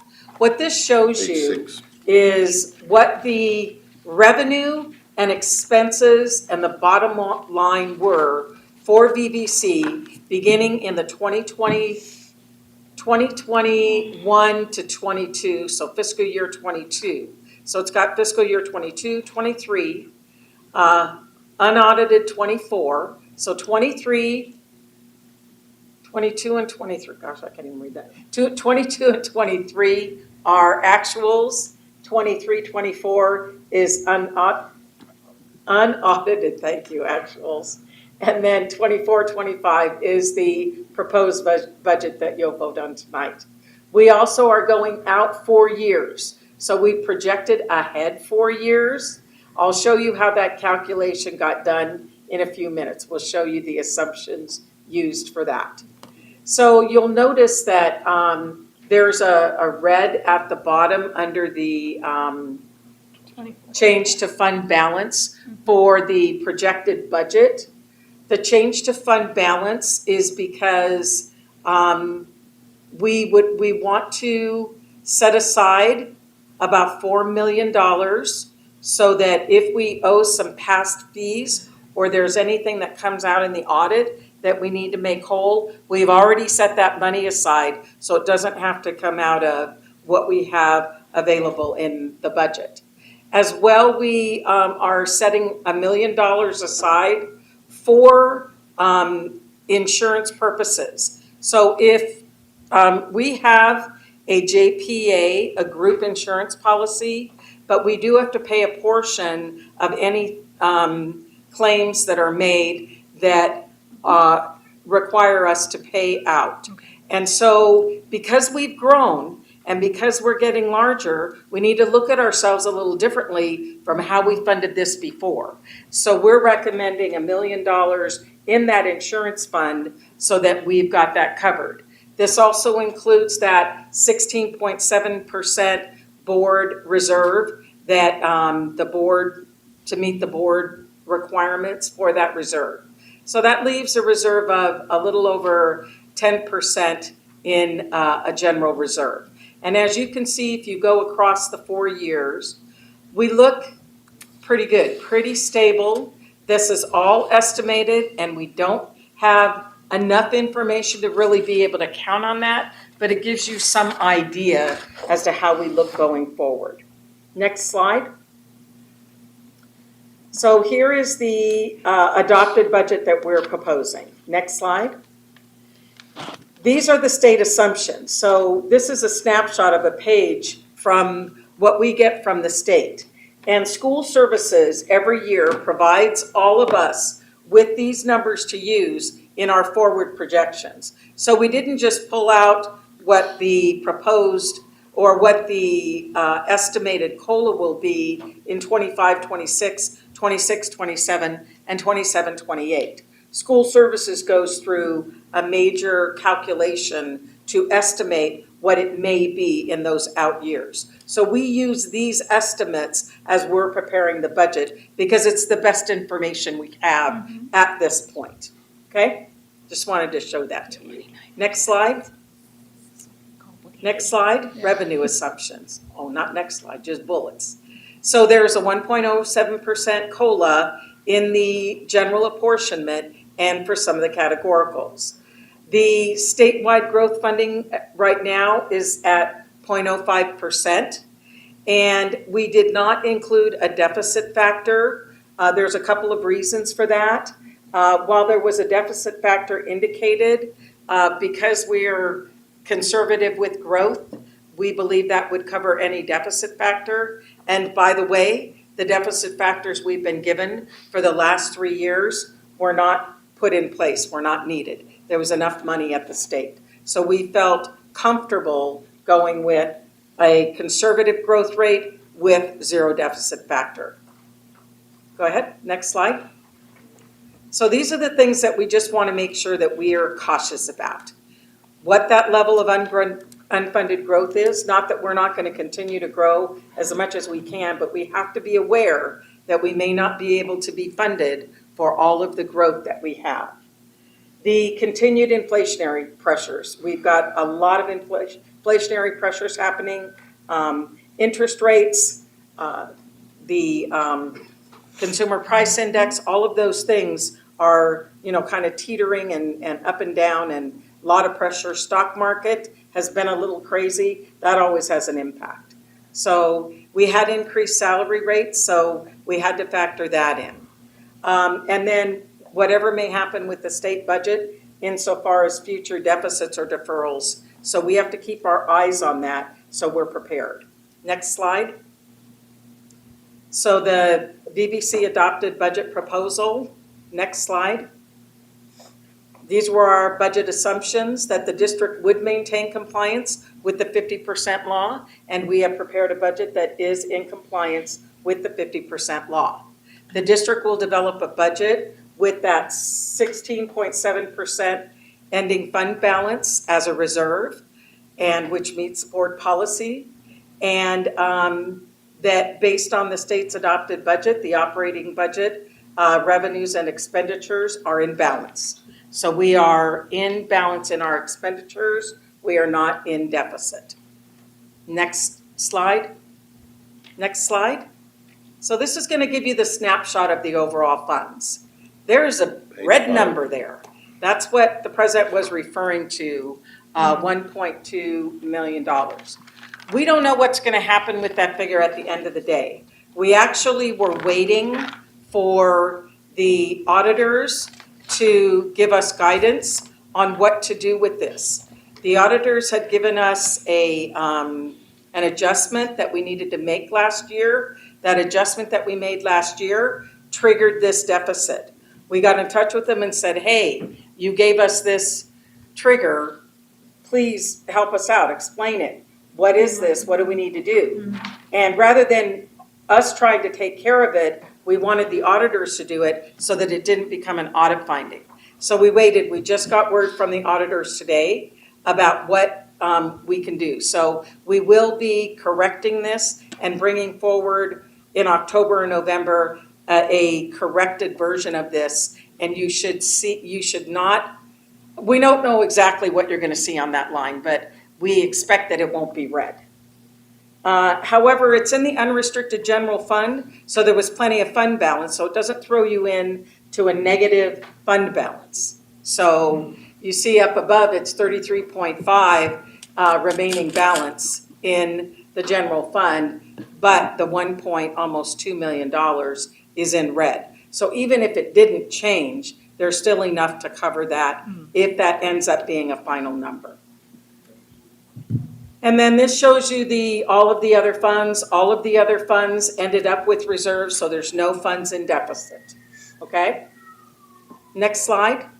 I think this is it, yes. Any questions? I think that is, the stock market last week spoke. Oil prices are dropping pretty, and that tells you that the world economy is slowing. Yes. So they're all saying that they think we're going into a recession. So Pardon me. oil's a real good thing to kind of Yeah. watch. If that goes down, it's at $66 a barrel this morning. Yeah. Yeah, I think we just got to keep our eyes out there and be diligent and be prepared to do whatever adjustments we need to do as we go through. I think the one thing I've learned tonight was having, I think, both of the elected officials here that are really education driven and understand money and are really our partners. I've sat up here long enough that I've seen enough of these people kind of come and go. They're kind of building their next, but I feel like these two really have our best interests and are good partners for Dr. Dan to be able to pick up the phone and say, hey, Yes. I got a problem. That's what relationships are all about and I really got that tonight from these two. I feel a lot better with them on the other side. I mean, I think, to your point, I think regardless of what level of additional funding we get for growth, that will help because that's ongoing money for us. So that's the critical part. It's not one time, it's ongoing into our calculations. So the president has been fighting very, very hard for that. So hopefully I believe he'll persevere and get additional growth funding.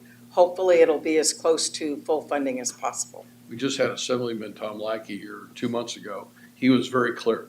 I mean, if Tom when he left here, he left with Richard over here to go take a look at our semis in that program, but he knew that Dr. Walden was looking for that money. I mean, he didn't mix any words about it. And there's no reason to mix words. It is. It's our money. Mary will tell you, I have been in intense, very personal conversations with our chancellor, Sonia Christen, about this issue, as well as the Department of Finance lead person for community colleges, first name Chris, his last name eludes me, as well as the governor's person. I talked directly to him that actually advises the governor on community college funding.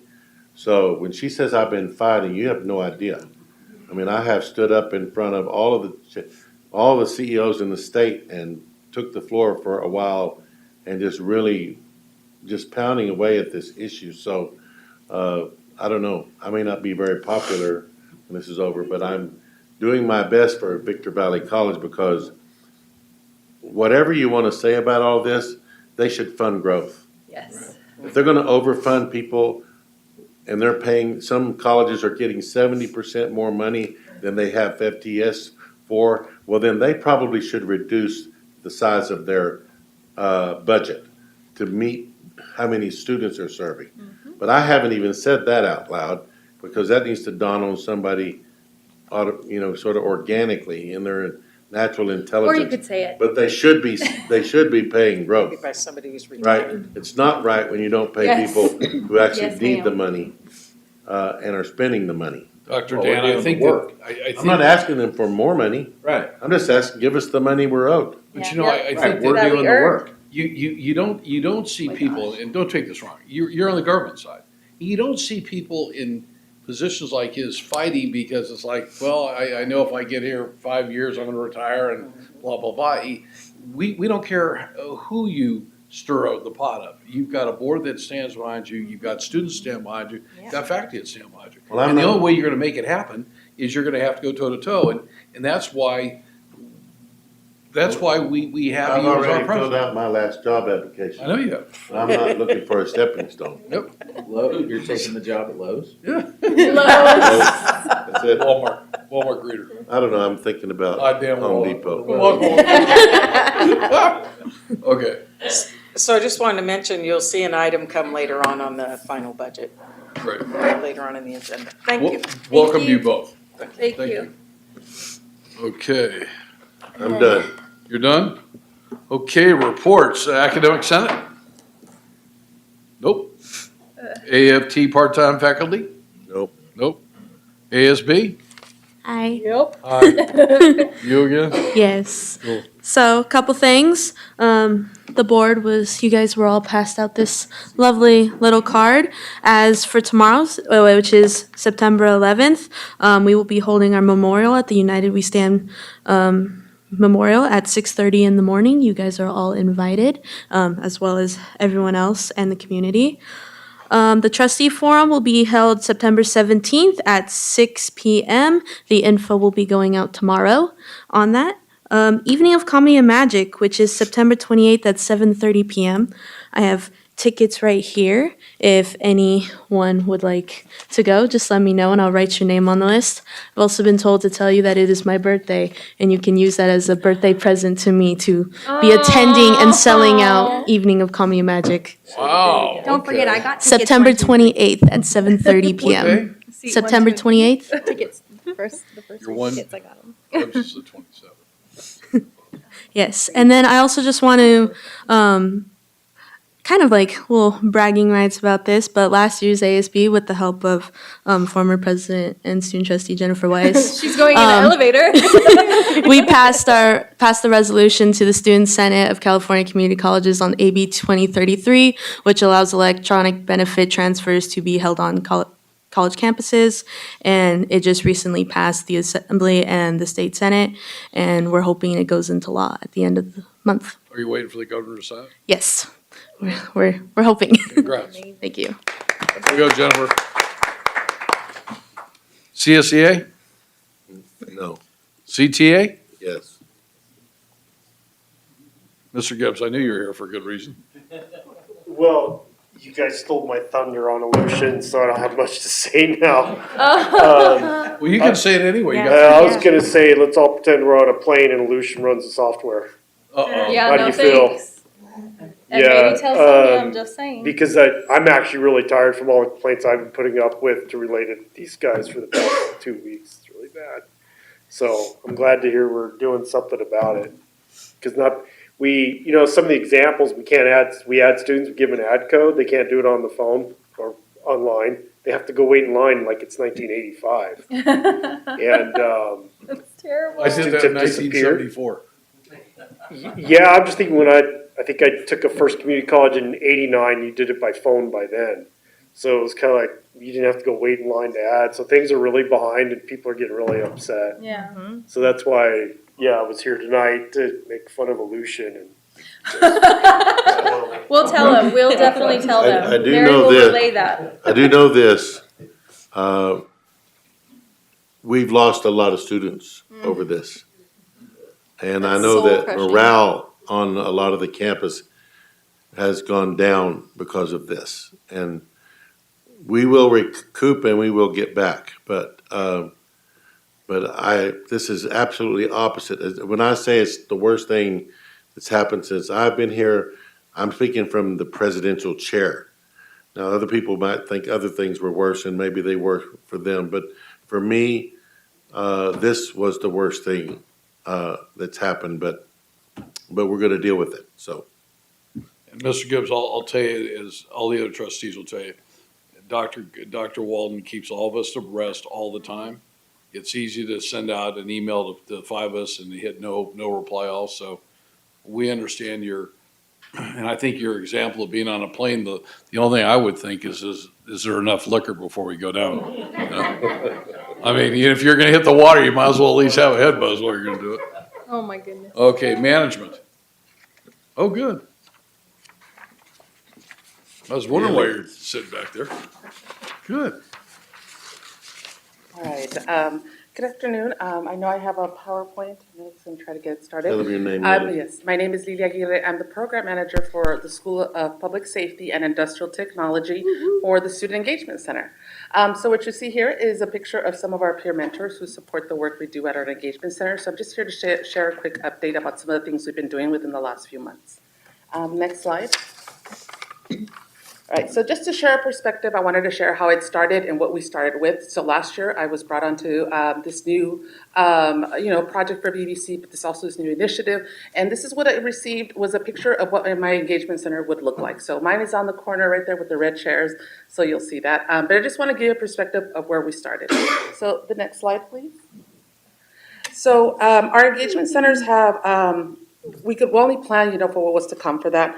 But since then, we've been able to focus on just essentially laying the foundation, but also offering supportive services. We've hosted a variety of events, including workshops of how to transition to college, managing stress, financial literacy. The centers have also provided network opportunities through our career speaker series. We have employers from our region, such as representatives from our region, such as Esquadron, Victor Valley Waste Authority, Apple Valley Fire Department, AMR, a Kaiser physician and a BBC alumni, Dr. Robert Flores, the Sheet Metal Union, and many more are amongst those networking with our students in the Student Engagement Center. Students have also had a chance to engage in the creative activities such as art sessions, board game days, live drawing sessions, movie and popcorn, and getting a professional headshot done, as you see in that picture. Over the last year, our engagement centers have served over 8,600 students. We have particularly focused on groups needing additional support, such as our first-year students. Next slide. To help greet and prepare our students, we've had the RAM Ready orientation where we received over 550 students registered, and we were able to host 2 breakout sessions for them and just provide an opportunity for them to come on campus before we started. Next slide. Okay, so this is what it looked like for them, and we had some of our students there helping. Next slide. And these are some of the breakout sessions and things we did. Next slide. All right, so with that in mind, through some of that RAM Ready student orientation, we also had the RAM Start, so those who were not able to attend could participate. They specifically, before we even started the fall semester, we were able to reach out to 800 students to greet them and bring them onto our campus.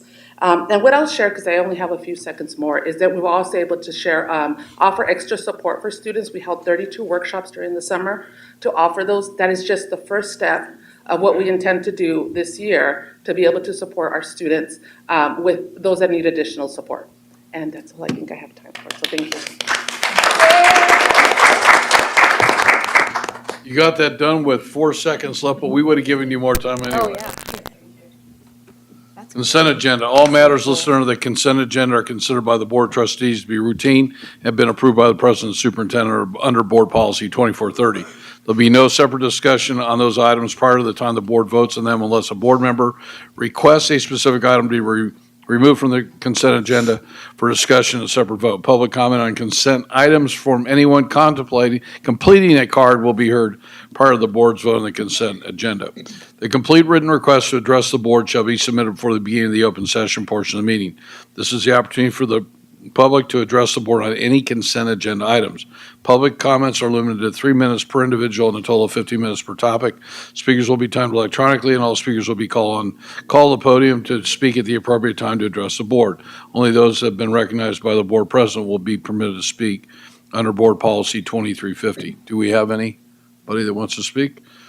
Do I have a motion? Motion. I have a motion by Trustee Tarpley and a second by Trustee Wood. Student trustee? Yes.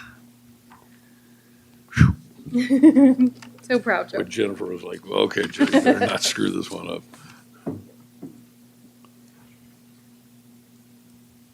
I mean, I'm not gonna say this is the last consent agenda in this room. It is the last consent agenda. Don't jinx us. See y'all back here next month. No. Okay. Jinx, dude, jinx. Look at these guys. Everybody knock on Brandon's head. Dan did it to us last month. I promised Tim tonight that this is the last meeting. Ask Tim if this is the last meeting. Yeah, he'll tell you. Oh, good, unanimous. Action agenda, No. Yeah, he said no. What? So good luck, guys. Yeah, Tim don't say that. I was gonna give you that 3-foot putt one of these days. The complete written request to address the board shall be submitted at the beginning of the open session portion of the meeting. Individuals who want to comment on action items may do so after being recognized by the board president before board discussion of a particular item during the meeting. Comments are limited to 3 minutes per individual and total of 15 minutes per topic. Speakers will be timed electronically and all speakers will be called on at the appropriate time to speak. Only those who have been recognized by the board president will be permitted to speak under board policy 2350. Do we have any? Nope. Item 11.2, agreement with CW Government LLC, Zoom Rooms Professional Services Agreement. Do I have a motion? Motion. Do I have a second? Second. I have a motion by Trustee Tarpley, a second by Trustee DeVerekas. Student trustee? Yes. Little bit of discussion caveat. So I might have heard that the implementation of some of these systems in some of the classrooms, the newer classrooms or the newest classrooms, could actually make those classrooms less technologically advanced, less capable. The crossover, like this upgrade in a few of our classrooms might actually be a downgrade. So I think that'd be absolutely false statement. Well, Categorically. I'm just throwing it out, like, to just not say, let's just be 100% sure that that's, We're 199% sure. Oh, take that. hey, like you said, we were gonna be in the new. I would building. never authorize such a thing. Am I right? You're absolutely correct. All right. This is the latest and greatest technology. Okay. It was like, it wasn't floated across as an absolute. It was just, hey, that could be an issue. Yeah. Is Somebody that didn't know what they were talking about said that. damn, dude, you're like salty all of a sudden. What's going on with you? Well, when we're spending $3 million, I'm salty. Yeah. Okay. 'Cause I would not go back that direction. All right, just. But if it's a question out there, then let it be known. That is not true. That is absolutely not true, and we would never. What would be our purpose in doing such a thing, to take anything backwards? This is to, is it 48 rooms, Todd? 40? That was the best thing that happened tonight. Right there. Well, because Todd was instrumental in picking the rooms. So all of our conference rooms are going to be upgraded, as well as our, including the event center. Although we're going to utilize the technologies that there, this technology is going to go in there as well. And then the rest of it all goes to classrooms. So it allows all kinds of things from different modalities in the way classes are offered, so that you could have, like, you be in a classroom teaching like here, and you may have students in other places Right. joining in that same classroom. We don't have that ability now. I had a Because all we really have out there now is we have a microphone in some classrooms, don't even have that in some others, it. but we have the ability to plug in a computer and show something on a screen. So how do you go backwards from that? I mean, at least it's not an overhead projector. I didn't mean to offend you. I'm just saying, if somebody mentioned the idea that in some of our newest classrooms, the newest ones, that there could be this potential upgrade might result in a downgrade. In So the I'm newest, just saying that and saying before you, remember SAS was the greatest thing in the world too, when we learned Oh, about man. that at that meeting. Got trust issues. So before we plug this thing in and throw the switch, just make sure. That's all I'm saying. That's it. I didn't mean to offend you. Don't be so salty. I'm so offended. I But know you got in like the newest- fired up. Guys, wait. In the newest classroom, what we have is a new projector and a new monitor. So in the old classrooms, we have an old projector and an old monitor. All right. And, I mean, am I saying this, is there something wrong about that? No, you're correct. That's absolutely true. So what are you doing to go backwards when you increase something that says, now you can touch the screen and you can do magic things and all that other stuff, and you can have people from other places join you, and the sound is better in the room for people that are joining if you have a Zoom thing going on. So I just can't imagine under what scenario that would be. All right. Let me make a suggestion. The reason that we all meet with our president and superintendent before a meeting is to be sure that this kind of a conversation doesn't take place. If somebody, and then Trustee I'm Wood. glad he brought it No, up. no, Because if but it's out there. But I wanna put the I'm structure. going to make a suggestion Well, because it came up after my meeting with Dan and before now, and a lot of things that him and I talk about, he says, feel free to bring up publicly so everybody can Yes, hear I'm the glad, concern. I knew this question was out there. Right. And I actually encouraged Brandon to bring it up because I want it addressed publicly. If this is out there, nobody's come to me about this, which is the first thing they should do, if they believe that, and show me some facts. And the fact that Brandon brought it up is really at my request, so he and I's bantering is just. no, Just for funsies. Dr. Dan, And he Dr. Dan. he But tells me to bring it up and then he You- smashes me listen, for it. He's No, like, I would just say this. We have a simple protocol. So what I'm going to say, hopefully, those that are running for office for our vacant position are watching tonight as future trustees and anybody else that's interested. If you have an issue, somebody contacts you, very few people ever contact me because I don't go down that rabbit hole. I just email the president. And if the president says, Joe, at the meeting, would you bring it on up, then great. But I think the more we just email the president, then we don't get into this, you got to call him and people don't call me. Trustee Wood, I know they call you, but I just think it's easier for newer trustees to be taught that we have a protocol here. Because back in the old days, there were people calling everybody. I was the only trustee that's never been called out here.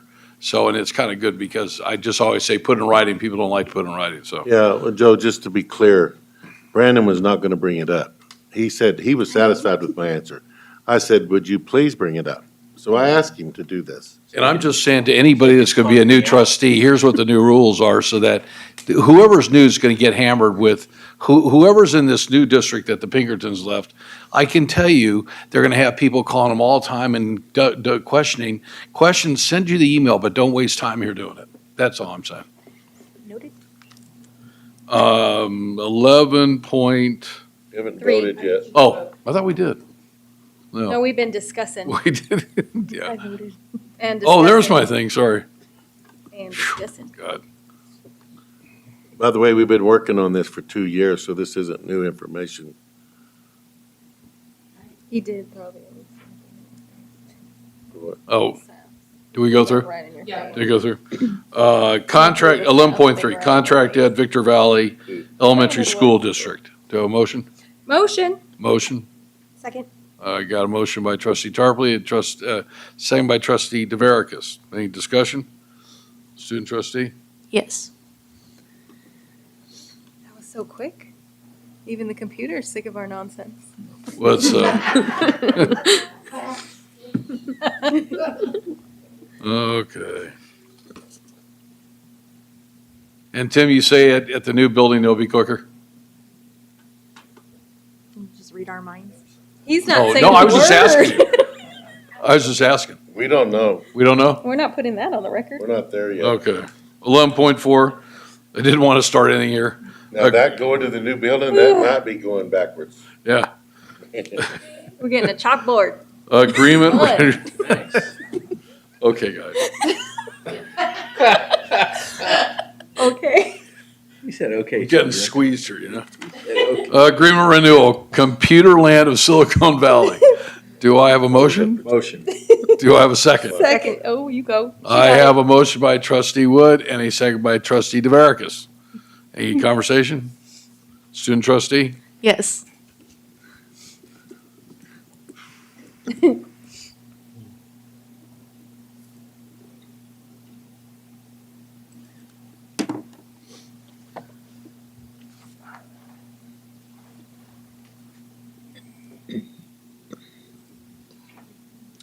Twelve point one, no, we had no items pulled from consent. 12.2, board trustees self-evaluation results.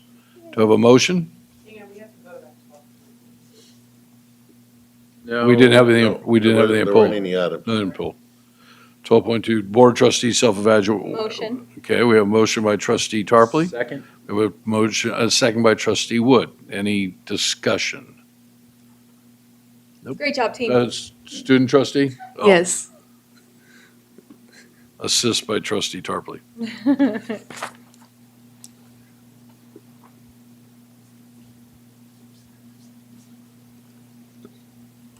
Oh, my hands are freezing. You can see why I didn't make it all the way through Def Leppard. You're cool. I would have made it for the Rolling Stones. You were there, right? Ooh. 12.3, approval of governing board of trustee goals for 2024, 2025. Do I have a motion? Second. I have a motion by trustee DeVerekas and a second by trustee Tarpley. Any discussion? I thought it was a good meeting. Yeah, And great meeting. I thought trustee Tarpley made a suggestion on item number 3 that was real good, and we centered more for our students, the reason that we're here. And so I do remember your comment well. I thought it was well taken, so. Thank you. Student trustee? Yes, Oh, absolutely. good, okay. Want to be sure you're listening. That was a test. I just saw it pop up on your screen. I guess one comment that I would add to that was that It's closed, sorry. based on, just quickly, calm down, Dan, I mean Jen. Jesus. Wait, now you're How do mean you get us mugging me mixed from up? down there? Now he's giving Was me, it him? he's giving me intimidating looks I now. asked him to do that. Hey, can we get some law enforcement presence in here to calm? We have a deal. We have a calm deal Dan like the down. mob. They're gonna walk Somebody away. have a cookie that you can give this guy? I know Give him a something. little sugar, sweeten him up a Coffee little bit. would work. Tim, Now you you're got a blaming cookie? me too. Huh? Because you're He's being gonna- ridiculous. He's gonna bring you a cookie. What is Look. happening? You're not yourself. Dan's dying because he knows he was shooting me the dirty looks, and I'm getting blamed for it. There we go, Tim Give him a Snickers bar. There's He's one hangry. good guy in the room. He's over hangry, Betty here. White. Okay. No, I just want to say when we were working on our goals, it was very nice to have our student trustee, ASB president, there with us. You were very helpful. You had access to some of the things. You quickly pulled up some things for questions we had to reflect back on your goals, and it was nice to have you there while we were working on ours. So while we come up to Big Bear to offer our assistance to you, it was great that you were at our. And yours is way cooler than ours. It is yours I is mean, way we're all better than very ours. thankful you're supporting us. Way better. But it was nice that you were there and you were very helpful, and I appreciate that. So thank you. Thank you. Good job. 12.4, Resolution 2416, National Hispanic Heritage Month. Do I have a motion? Motion. Second. Do I have a second? So a motion by trustee Tarpley, a second by trustee Wood. I've been asked to read this resolution. On the motion of trustee Tarpley and second by trustee Wood, the following resolution is hereby adopted. Whereas in 1968, Congress authorized President Lyndon B. Johnson to proclaim a week in September as National Hispanic Heritage Week.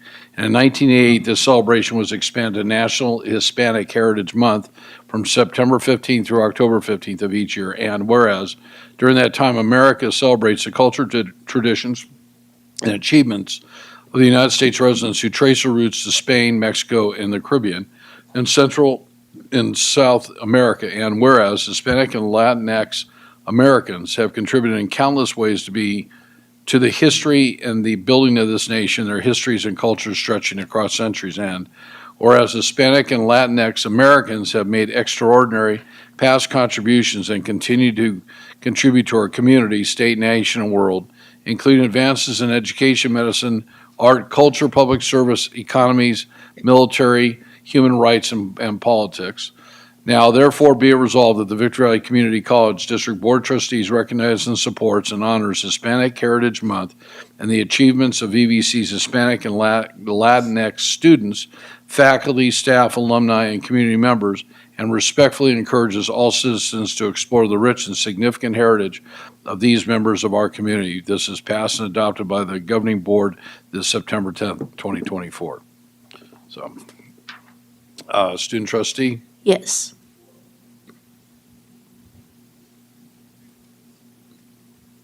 We have several events coming out this next month for this, so I'll be sharing those with the board. Thank you. Good. If you can participate in any of them, that would be awesome. 12.5, selection of governing board members as voting delegate and alternate at the ACCT Leadership Conference. Do I have a motion? Motion. Do I have a second? Second. Trustee, motion by trustee Tarpley, second by trustee Wood. Any discussion? Well, We have to. you have to appoint pick someone, but is there anybody, so this is the meeting, just to remind you guys, It's in that Seattle when this you year. met with Jae-Hing Lee, or whatever his name is, at the, what's the name of that restaurant we were at? Pancho Villas. Pancho Villas. Everybody said they'd go to the October Seattle meeting. Ooh, that's So- problematic. If you're not gonna, so what you ended up doing last year is you chose one trustee and you said, if this person goes, they can vote. Well, nobody went, so we obviously didn't have a I delegate. will not be there. So if anybody's thinking about going, that'd be a good person to Yeah. appoint. If you're thinking, you might. If nobody's thinking, then give it to that chair right there. I hate to say this because I love education, but between Electric Light Orchestra and going to Seattle, I'm going to go see ELO. I cannot, I have a new job, so I can't go anywhere right now. Brandon likes to travel, right? Brandon loves to travel. I love it. I popped up my calendar for those days and it's too soon. My calendar's already packed Yeah. for court dates. We can go cut a deal with the judge for you. I know. Unfortunately, Well, I you have need to cut about. obligations locally. I So- can't. All of you- Can we write you an excuse that you give the judge something in writing from the college? Did you say no? So We everybody, need about 18 excuse notes to get the, just 23, 24, 25. so all four have said that they're I not don't going, understand so what just, don't make an appointment. No appointment made. Student trustee? Yes. Yes. No, yes, you're supposed to say no. Oh, no. Okay. No. See how quick I changed your voice? You're, We vote to not. okay. Yeah, cool. So this should fail. One time you get to vote no. Katie, this needs to fail. Oh, no. Oh. Can you switch us? Because Sorry. I was just a little bit Here, I'll confused change also mine. about Was she too quick? Yeah. You too quick on the trigger? What? No. Did you vote? I vote. Okay, it doesn't matter. How dare you? There's nothing under Section 13, President Superintendent action. 14, Administrative I thought we were Services. voting yes for not appointing someone. It was just a communication error, that's all. 14.1, Agreement granted, Student Insurance Services. Do I have a motion? Motion. Do I have a second? Second. I have a motion by trustee Tarpley, a second by trustee DeVerekas. Any discussion? Student trustee? Yes.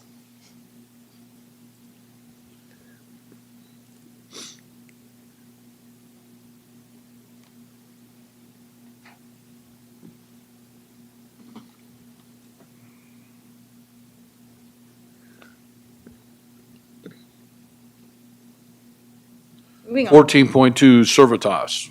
Do I have a motion? Motion. Do I have a second? Begrudgingly. We have a motion by trustee DeVerekas and a second by trustee Wood. Student trustee? Yes.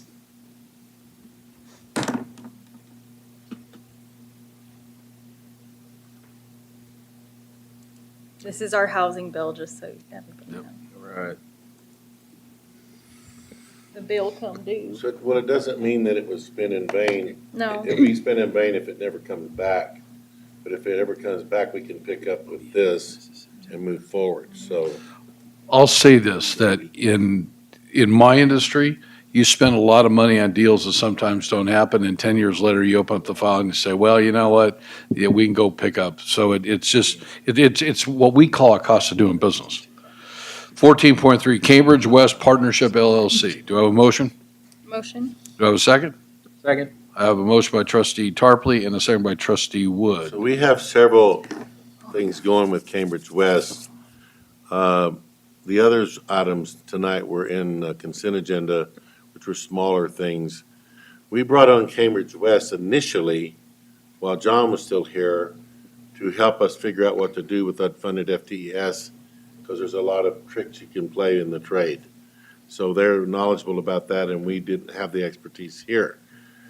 Once that we had the failed search for John's position, and then Marie left at the same time, we brought on Cambridge West and Mary as the point person to basically help us fill in for that work that John would be doing. We also then started having conversations about, well, we need a new facilities master plan. Well, that's something you always take out to a consulting firm anyway. And so part of that is you need a staffing plan. And then part of that is you need a facilities use plan.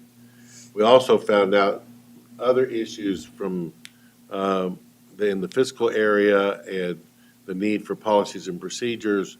So you're going to see different bills in regard to them. So this is what you see tonight is going to probably take care of everything through the end of December. But I actually intend for them to mentor and work with the new person, which we hope by the next board member meeting you'll have that new person and be voting on that person in October. That's the intent. We're down to 2 candidates right now, and I'm spending a day with one of them on Friday and the other one on Monday, and then we'll make a decision after that. It's really neck and neck. Their background was just impeccable, and this is really a hard decision because it's like they're both that good. You want to, either one of them could come in and you take the job. But they still, as a new person, it's going to take them a year to learn the campus, get acclimated to it. So I want to keep the things that we've got. They've uncovered a lot of things Cambridge West has. I want to get those things fixed and done. So they're going to work with this person during their first year to help them get acclimated as while they're getting acclimated. They still get some things done that there's no way they could get done in the first year by themselves. So you will see other bills, but this takes us through the end of this calendar year. Student trustee? Yes. While the vote is being calculated, I had somebody send me an urgent text. This just came from the San Bernardino County Sheriff's Department. Effective immediately, An evacuation order is in effect for the following areas: the community of Pinion Hills from Wrightwood north to Highway 18 and Beakley Road west to Los Angeles County is now under an evacuation order. Make sure to gather your pets and important documents. So for all of us, I believe our good friends, the Pinkertons, are in that area. So, The Robert? Pinkertons have responded tonight saying that they've got their camper packed. That says, "We are safe. We have the camper ready to go just in case." And I know he keeps his property real cleared. He's got 7 acres out there. He keeps it real cleared. I hate to see that house go on up because his walls are built with tires. He's got a very unique house. It's like first one in the country built like that. So say your prayers for our friends. 14.4 PCH Architects. Do I have a motion? Motion. Do I have a second? Second. I have a motion by trustee Tarpley, a second by trustee DeVerekas. Mary, exactly so this is for, can you address what this is for? It says, architectural design and engineering services for the bond-funded project at the new baseball field, design and engineering services for the additional press box. That means for the football field concessions, restrooms, and two team rooms. So these 2 team rooms would be used, their field houses would be used for both the football and the baseball and soccer. Let me clarify for you. The field houses are for the football and soccer fields. Then there's a separate, and the field house closest to the baseball field will be used for the baseball home team when they have games. The concession stand and the press box is for the baseball field. So what we wanted to do, so PCH is designing all of that for us so that the baseball field gets an upgrade, so that we don't have this beautiful football soccer field and then you have this old baseball field. So that's what this is for, is the architectural designing Right. to do the upgrades for the baseball field. And what you've completed so far looks really good. I drive by it pretty frequently. But the area between the street, fish hatchery, and deep left center field, I don't know what they're doing on out there. We got that. Okay, Yeah, it's part of it. great, excited.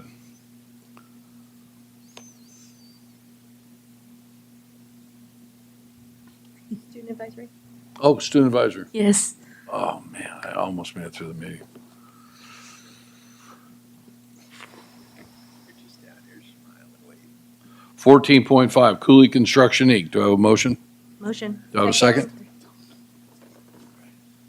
So this is to. Do I have a second? Oh, Second. yeah. I have a motion by trustee DeVerekas, a second by This trustee is to Tarpley. clean up the Phelan property and also to get rid of the old dilapidated, fallen down shack of a trailer that is beside the tennis courts.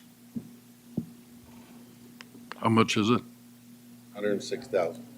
Yep. But, so the plan is to Build a berm. build a berm, so it would be really inconvenient for anyone to try to dump their couch if they gotta climb a 8-foot berm or whatever it's gonna be. Our desert looks disgusting. I'm out there all the time. It is absolutely disgusting. It looks like a big dump. Okay, student trustee? Yes.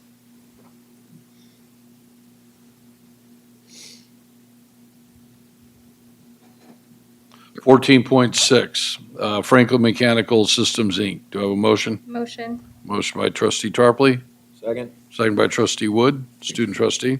Yes. So this replaces the HVAC at the Regional Public Safety Training Center. I know, Brandon, you probably heard a billion complaints about the heating, cooling down out there. No, the last ones of those were I'm at surprised welding. you haven't. Well, probably should have, because it's really bad, but this will fix that, brand new stuff. Perfect. It's been 13 years since they put it in. Has it popped up yet? Yep. 14.7, public hearing of our 2024-2025 final You budget.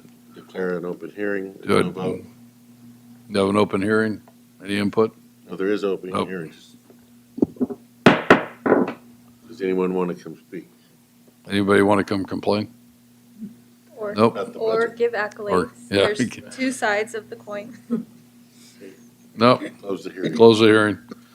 Adoption, 14.8, adoption of the 2024-2025 final budget. Do I have a motion? Motion. Do I have a second? Second.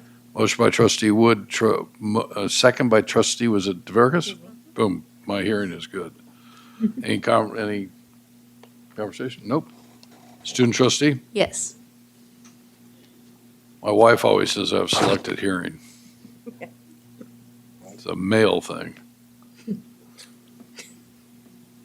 that's what my wife says too. Yeah, it's all right. My Huh? father too. Yeah, really?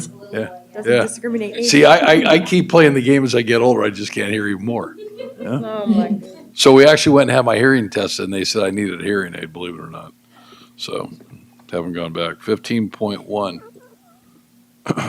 McConnell, Bomer, Foley, Lyon, Mitchell, and Erickson. That sounds like a law firm. Randy, Yep. Do I have a motion? motion. Second. Do I have a second? So we have a motion by trustee Tarpley, a second by trustee Wood. Student trustee? Yes. Randy's a good guy. Open PO. Oh, then we should go down and see him. Go out and have dinner.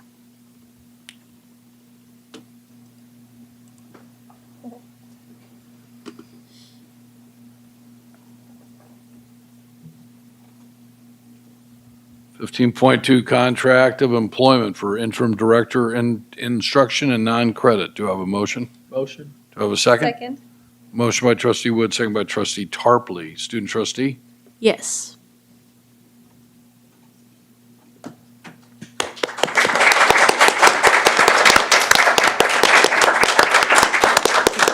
Alyssa Sandella. Good evening, Board of Trustees. If we have not formally met, my name is Alyssa Sandello.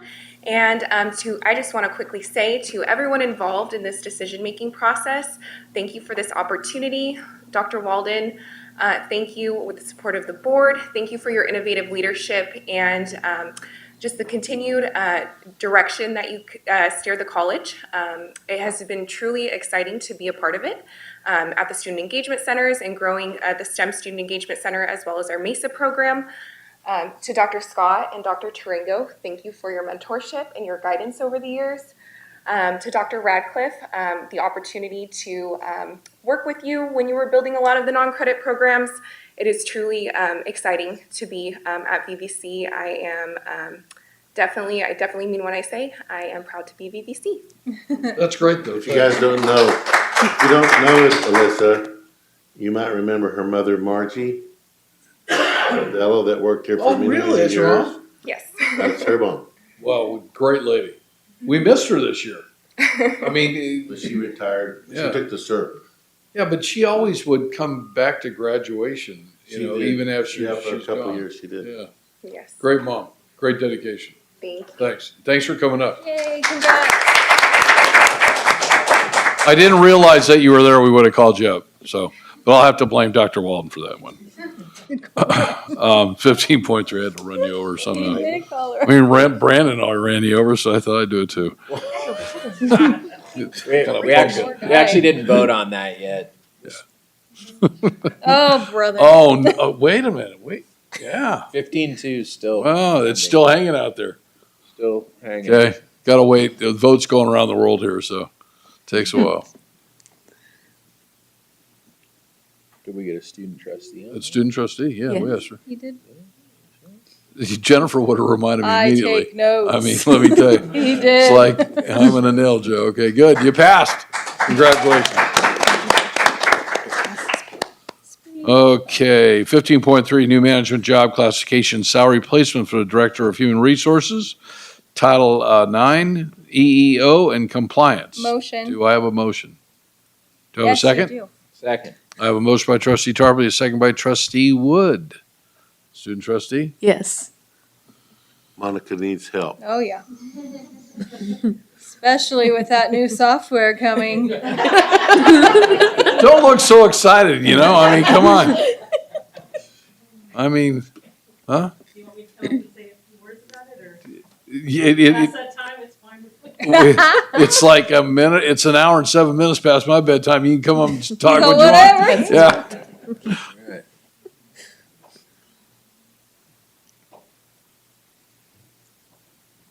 So this is we had a director before, we changed it to a VP, but this is actually building infrastructure for the HR department. I've been coming to you over the last several years, and so this director is much needed.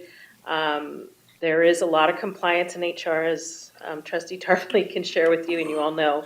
And I do need assistance at a higher level than what I have now. I have an awesome team, but they're confidential employees. They're not administrators. So this will help the college just keep moving forward and make sure that we're in compliance and providing the best services to our students. That's great. Thanks. Excellent. Thank you. Our board will always support whatever you need because we Yeah. appreciate what you do. Thank you.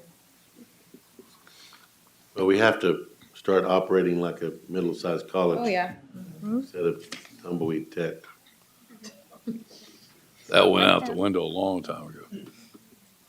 Student trustee? No, we've already voted. You're at 15.4. Oh, thanks. I'm almost asleep. Non-classified short-term employees. Do I have a motion? Motion. Have a second? Second. At motion by trustee Tarpley, second by trustee DeVaricus. Student trustee? Yes. We're getting there. We'll be out of here by 10. Watch your mouth. Is she talking squat? Huh? I was talking to you. Oh, me? Don't say that.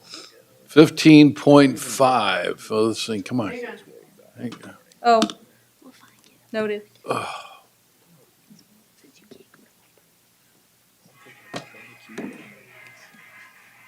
Good. Somebody's watching.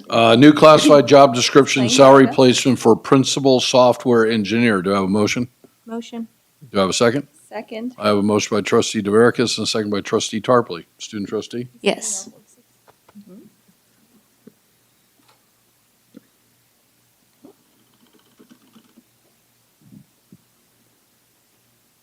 Come on. It knows.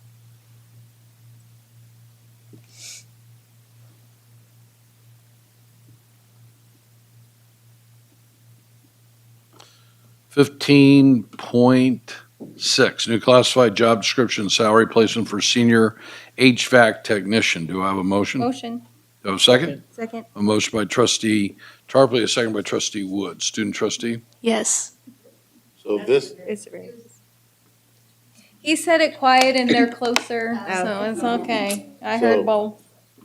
so this one and the next one, we haven't had an HVAC person here in 3 years. That's frightening. We've had several searches, but nobody takes the job because we don't pay for that position. They make more money in the private sector. Absolutely. So this is changing that where we can be competitive with the private sector. This is a job that just pays a lot more money and we have to do it in order to get some people here. And we've spent a lot of money contracting out and doing stuff when we need 2 full-time employees at least here, 2, right, is what we're looking for. So this is like a higher level and then one right below. Senior tech. Yeah, so I've been pushing for this for a while. I'm just glad that we're here so we can get somebody hired, hopefully. So if you know anybody, entice them over because our benefits are better than those companies. That's Wait a minute, true. wait. Let me tell you I this. might got a guy. I'll Whoa, call you whoa, on a whoa, guy. whoa, whoa, Doc, let me tell you, Peter Allen, 4 years ago, couldn't get his air conditioning fixed because we don't have enough people in the private sector out there. So I would suggest let's get somebody from down below, let them move up here, buy a house, have a family, join the country club, but taken from our people out there, we just don't have enough people out there right The now. American dream. I mean, I'm You're telling you. selling it, I'm brother. Recruit them from down below or wherever you can get them here. Just don't take them I from, got a guy. I'll give you a number. It's I fine. use, I'm not gonna tell my friends at AC Plus, that's for sure. Okay, so that was the first one for the technician. So then 15.7, new classified job description, salary placement for HVAC technician. The first one was senior. Senior, this is the second one. So I have a motion. Do I have a second? A motion by trustee Tarpley, a second by trustee Wood. Student trustee? Yes. We're rounding the turn and we're You ready want to for hire home. your guy, huh? No. Not until I leave. I got you. I'm planning on staying for a while. I have a guy too, but God, it's Oh, I just have- so I hard to have find somebody people who want to nice work. from another place. 15.8, reorganization and administrative services division, completion of IT, title and job description. Do I have a motion? Motion. Do I have a second? Second. We have a motion by trustee Tarpley, a second by trustee DeVerekas, student trustee. Yes. She's smiling. She knows we're within minutes. Watch it all crash. No, you won't. Blame Lucian. We'll pull the plug. Knock on Brandon Wood. We've got a quorum. I I have hate- notes. You can have them for your minutes. We have a quorum, I hate to tell you. She does have notes. I do. I take notes every meeting, just FYI. I'm weird like that. Well, at least you admit it. I'm a weirdo. That's good. You're just good. Did it go through yet? No? Yes, it did. Okay. 16.1, contract ed for SBCSS Child Development. Is there anything that we need to do on that? Is that, It's action agenda, so motion? do I have a motion and a second? Second. I have a motion by trustee Tarpley and a second by trustee DeVerekas, student trustee. Yes.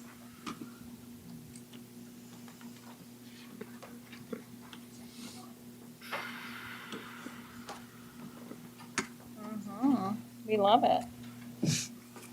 Oh my gosh. Rounding the turn and definitely adjournment. Item 19 is the intention of Victor Valley Community College District to comply with the Americans with Disabilities Act in all aspects. Any person with a disability may request that the agenda be made available in the appropriate alternative format. A request for a disability-related modification or accommodation may be made by the person with a disability who requires a modification or accommodation in order to participate in the public meeting. To Monica Martinez, Victor Valley College, 18422 Bear Valley Road, Victorville, 92395. 5849, call 760-245-4271, extension 2455, from 8:30 a.m. to 5 o'clock p.m., Monday through Friday, at least 48 hours prior to the meeting, to make reasonable arrangements according to Government Code Section 54954.2.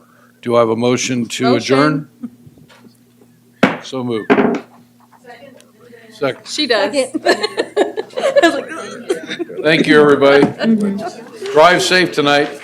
Everybody be safe. Well, something funny that we always do. It's not about this, but like we mess with Hey,